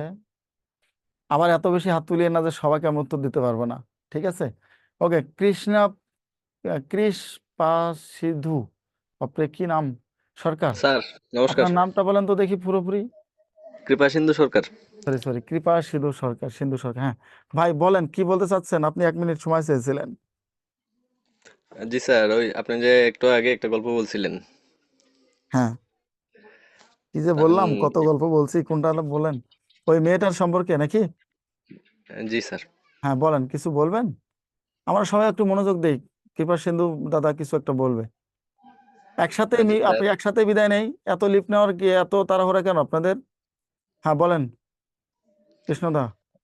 হ্যাঁ দাদা, সরি স্যার, আচ্ছা, সমস্যা নেই, বলেন। ক্লাস হ্যাঁ, তাহলে আপনি আপনার যদি এখানে আসলে যদি এই ব্যাপার নিয়ে হয়, আপনি ওখানে কমেন্ট করেন, আমি দেখতেছি, ঠিক আছে? পরে কথা বলি। আব্দুল মালেক, বলেন। আব্দুল মালেক মাসুদ নাকি Masum? Yes sir, thank you sir. আমি স্যার ওই যে বান্দরবন জেলার যে স্লাইডটা ওটা চাচ্ছিলাম স্যার, আপনি আরেকটা সামান্য স্লাইডের জন্য স্যার। আচ্ছা আচ্ছা, বান্দরবান ভাই, আগে বললে তো সব দিয়ে দিতাম, স্ক্রিনশট নিয়ে নিতেন। কই যে এটা গেল বান্দরবান, স্যার আমি এটা। এর আগেরটাই স্যার, এর আচ্ছা আচ্ছা, আগেরটাই। হ্যাঁ জি, ঠিক আছে, thank thank you you. Sir. Bayazid Bostami, বলেন, কিছু বলবেন ভাই? বাইজিদ বুস্তামি, হ্যাঁ বাইজিদ দা বলেন, বাইজিদ ভাই। স্যার আমার কথা শোনা যাচ্ছে? হ্যাঁ জি জি, শোনা যাচ্ছে, বলেন। স্যার অববাহিকা আর উপত্যকা এই বিষয়টা ক্লিয়ার হতে পারি নাই, এই বিষয়টা যদি আরেকবার একটু ক্লিক অববাহিকা করতেন। বলতে নদীর অববাহিকা। হ্যাঁ, অনেকগুলো নদী একসাথে হয়ে যখন কি হয়ে যায়, প্রবাহিত হয়। আর উপত্যকা হচ্ছে এটা হচ্ছে পাহাড়ের উপরে হয়, ঠিক আছে? উপত্যকা কি হয়, পাহাড়ের উপরে উঁচু ভূমিতে হয়, একসাথে প্রবাহিত হয়, কিন্তু ঝর্ণা থেকে যেটা বের হয় এবং পাহাড়ের উপর দিয়ে সেটা প্রবাহিত হয়, সেটা হচ্ছে উপত্যকা। ঠিক আছে? Thank you sir. ঠিক আছে, এরপর কে আছেন? বরুণ মন্ডল ভাই, বলেন। বরুণ মন্ডল, কিছু বলবেন? Hello sir. হ্যাঁ হ্যাঁ, স্যার বলছি বিদ্যাবাড়িতে এই যে সেমিনার, যে 25-এ 25, তারপর এই যে একটা সেমিনার চলছে, আমরা এই ভিডিওগুলো কি পাবো নাকি আমাদের অন্য কোনো ওয়েতে এখানে? সেমিনার তো আপনাকে ওখানে রেজিস্ট্রেশন করতে বলে, রেজিস্ট্রেশন হ্যাঁ। করে ফেলেন। রেজিস্ট্রেশন করলে আপনাকে লিংক দেবে তারা, বুঝেছেন? আচ্ছা। রেজিস্ট্রেশন করলে লিংক দেবে, সেখান থেকে পেয়ে যাবেন, সমস্যা নেই। হ্যাঁ, আলামিন, বলেন। আসসালামু আলাইকুম স্যার। স্যার ভালো আছেন? জি আলহামদুলিল্লাহ ভাই, বলেন। হ্যাঁ ভালো আছেন? হ্যাঁ স্যার, ওই যে আজকে ক্লাসটা কি রেকর্ড দেওয়া হবে? আচ্ছা, হ্যাঁ রেকর্ড দেওয়া হবে, কেন হবে না? আপনারা ভর্তি হয়েছেন, আর রেকর্ড দেবো না? আমাদের জন্য কোনো হোমওয়ার্ক দেওয়া হয়েছে স্যার আজকে? হ্যাঁ, আমার হোমওয়ার্ক তো আপনি ওয়াইফাই দেখেন ওখানে, ওয়েবসাইটে গিয়ে দেখেন হোমওয়ার্ক আছে কিনা, থাকার তো কথা। কারেন্ট ছিল না তো, আমার কারেন্ট ছিল না, ওয়াইফাই এর জন্য আমি ডিসকানেক্ট ছিলাম এতক্ষণ আর কি। ওখানে একটু ঢুকে দেখেন, অবশ্যই থাকার কথা। হ্যাঁ, ঠিক আছে, থ্যাংক ইউ। লাম বলেন। আসসালামু আলাইকুম স্যার। ওয়ালাইকুম সালাম। স্যার আপনার ক্লাস অনেক ভালো লাগতেছে, ধন্যবাদ। অনেক কিছু জানতে পারতেছি নতুন। আচ্ছা আচ্ছা, থ্যাংক ইউ, থ্যাংক ধন্যবাদ ইউ। আর কিছু বলবেন? না স্যার, থ্যাংক ইউ, এটাই বলার ছিল। আচ্ছা, থ্যাংক ইউ সো মাচ সবাইকে। আমি চেষ্টা করেছি যে সামঞ্জস্য রেখে পড়াগুলোকে ঠিকঠাকভাবে বুঝিয়ে দেওয়ার জন্য। ইনশাল্লাহ তৃতীয় ক্লাসে আপনাদের আরও গুরুত্বপূর্ণ লেকচার আছে, অর্থাৎ পুরো পুরো ক্লাসগুলোতেই অনেক গুরুত্বপূর্ণ লেকচার আছে। প্রত্যেকটাই আশা করি আপনারা ক্লাসে অ্যাটেন্ড থাকবেন। আর ক্লাসের মাঝেই আমাদের এখানেই কথা হবে, এখানেই সব কিছু, এখানেই আপনার অনুভূতি আপনারা এখানে কি করবেন, পাবলিশ করবেন। হ্যাঁ, কৃষ্ণ কৃপ সিন্ধু নাকি দাদা, আপনার আমি মেসেজ পড়েছি, আরেক ক্লাসে আপনার মেসেজটা সম্পর্কে আমি কথা বলবো, ঠিক আছে? এগুলো আসলে আপনার জীবনে ব্যর্থতা আছে, ব্যর্থতাকে আপনি কখনোই কি নেবেন না, অন্যভাবে নেবেন না। আমার একেবারে সহজ পরামর্শ, ব্যর্থতাকে শক্তি হিসেবে নেন, দেখবেন ভালো কিছু হবে ইনশাল্লাহ। সবাই ভালো থাকবেন, সুস্থ থাকবেন, সুন্দর থাকবেন। সবার জন্য শুভকামনা। আল্লাহ হাফেজ।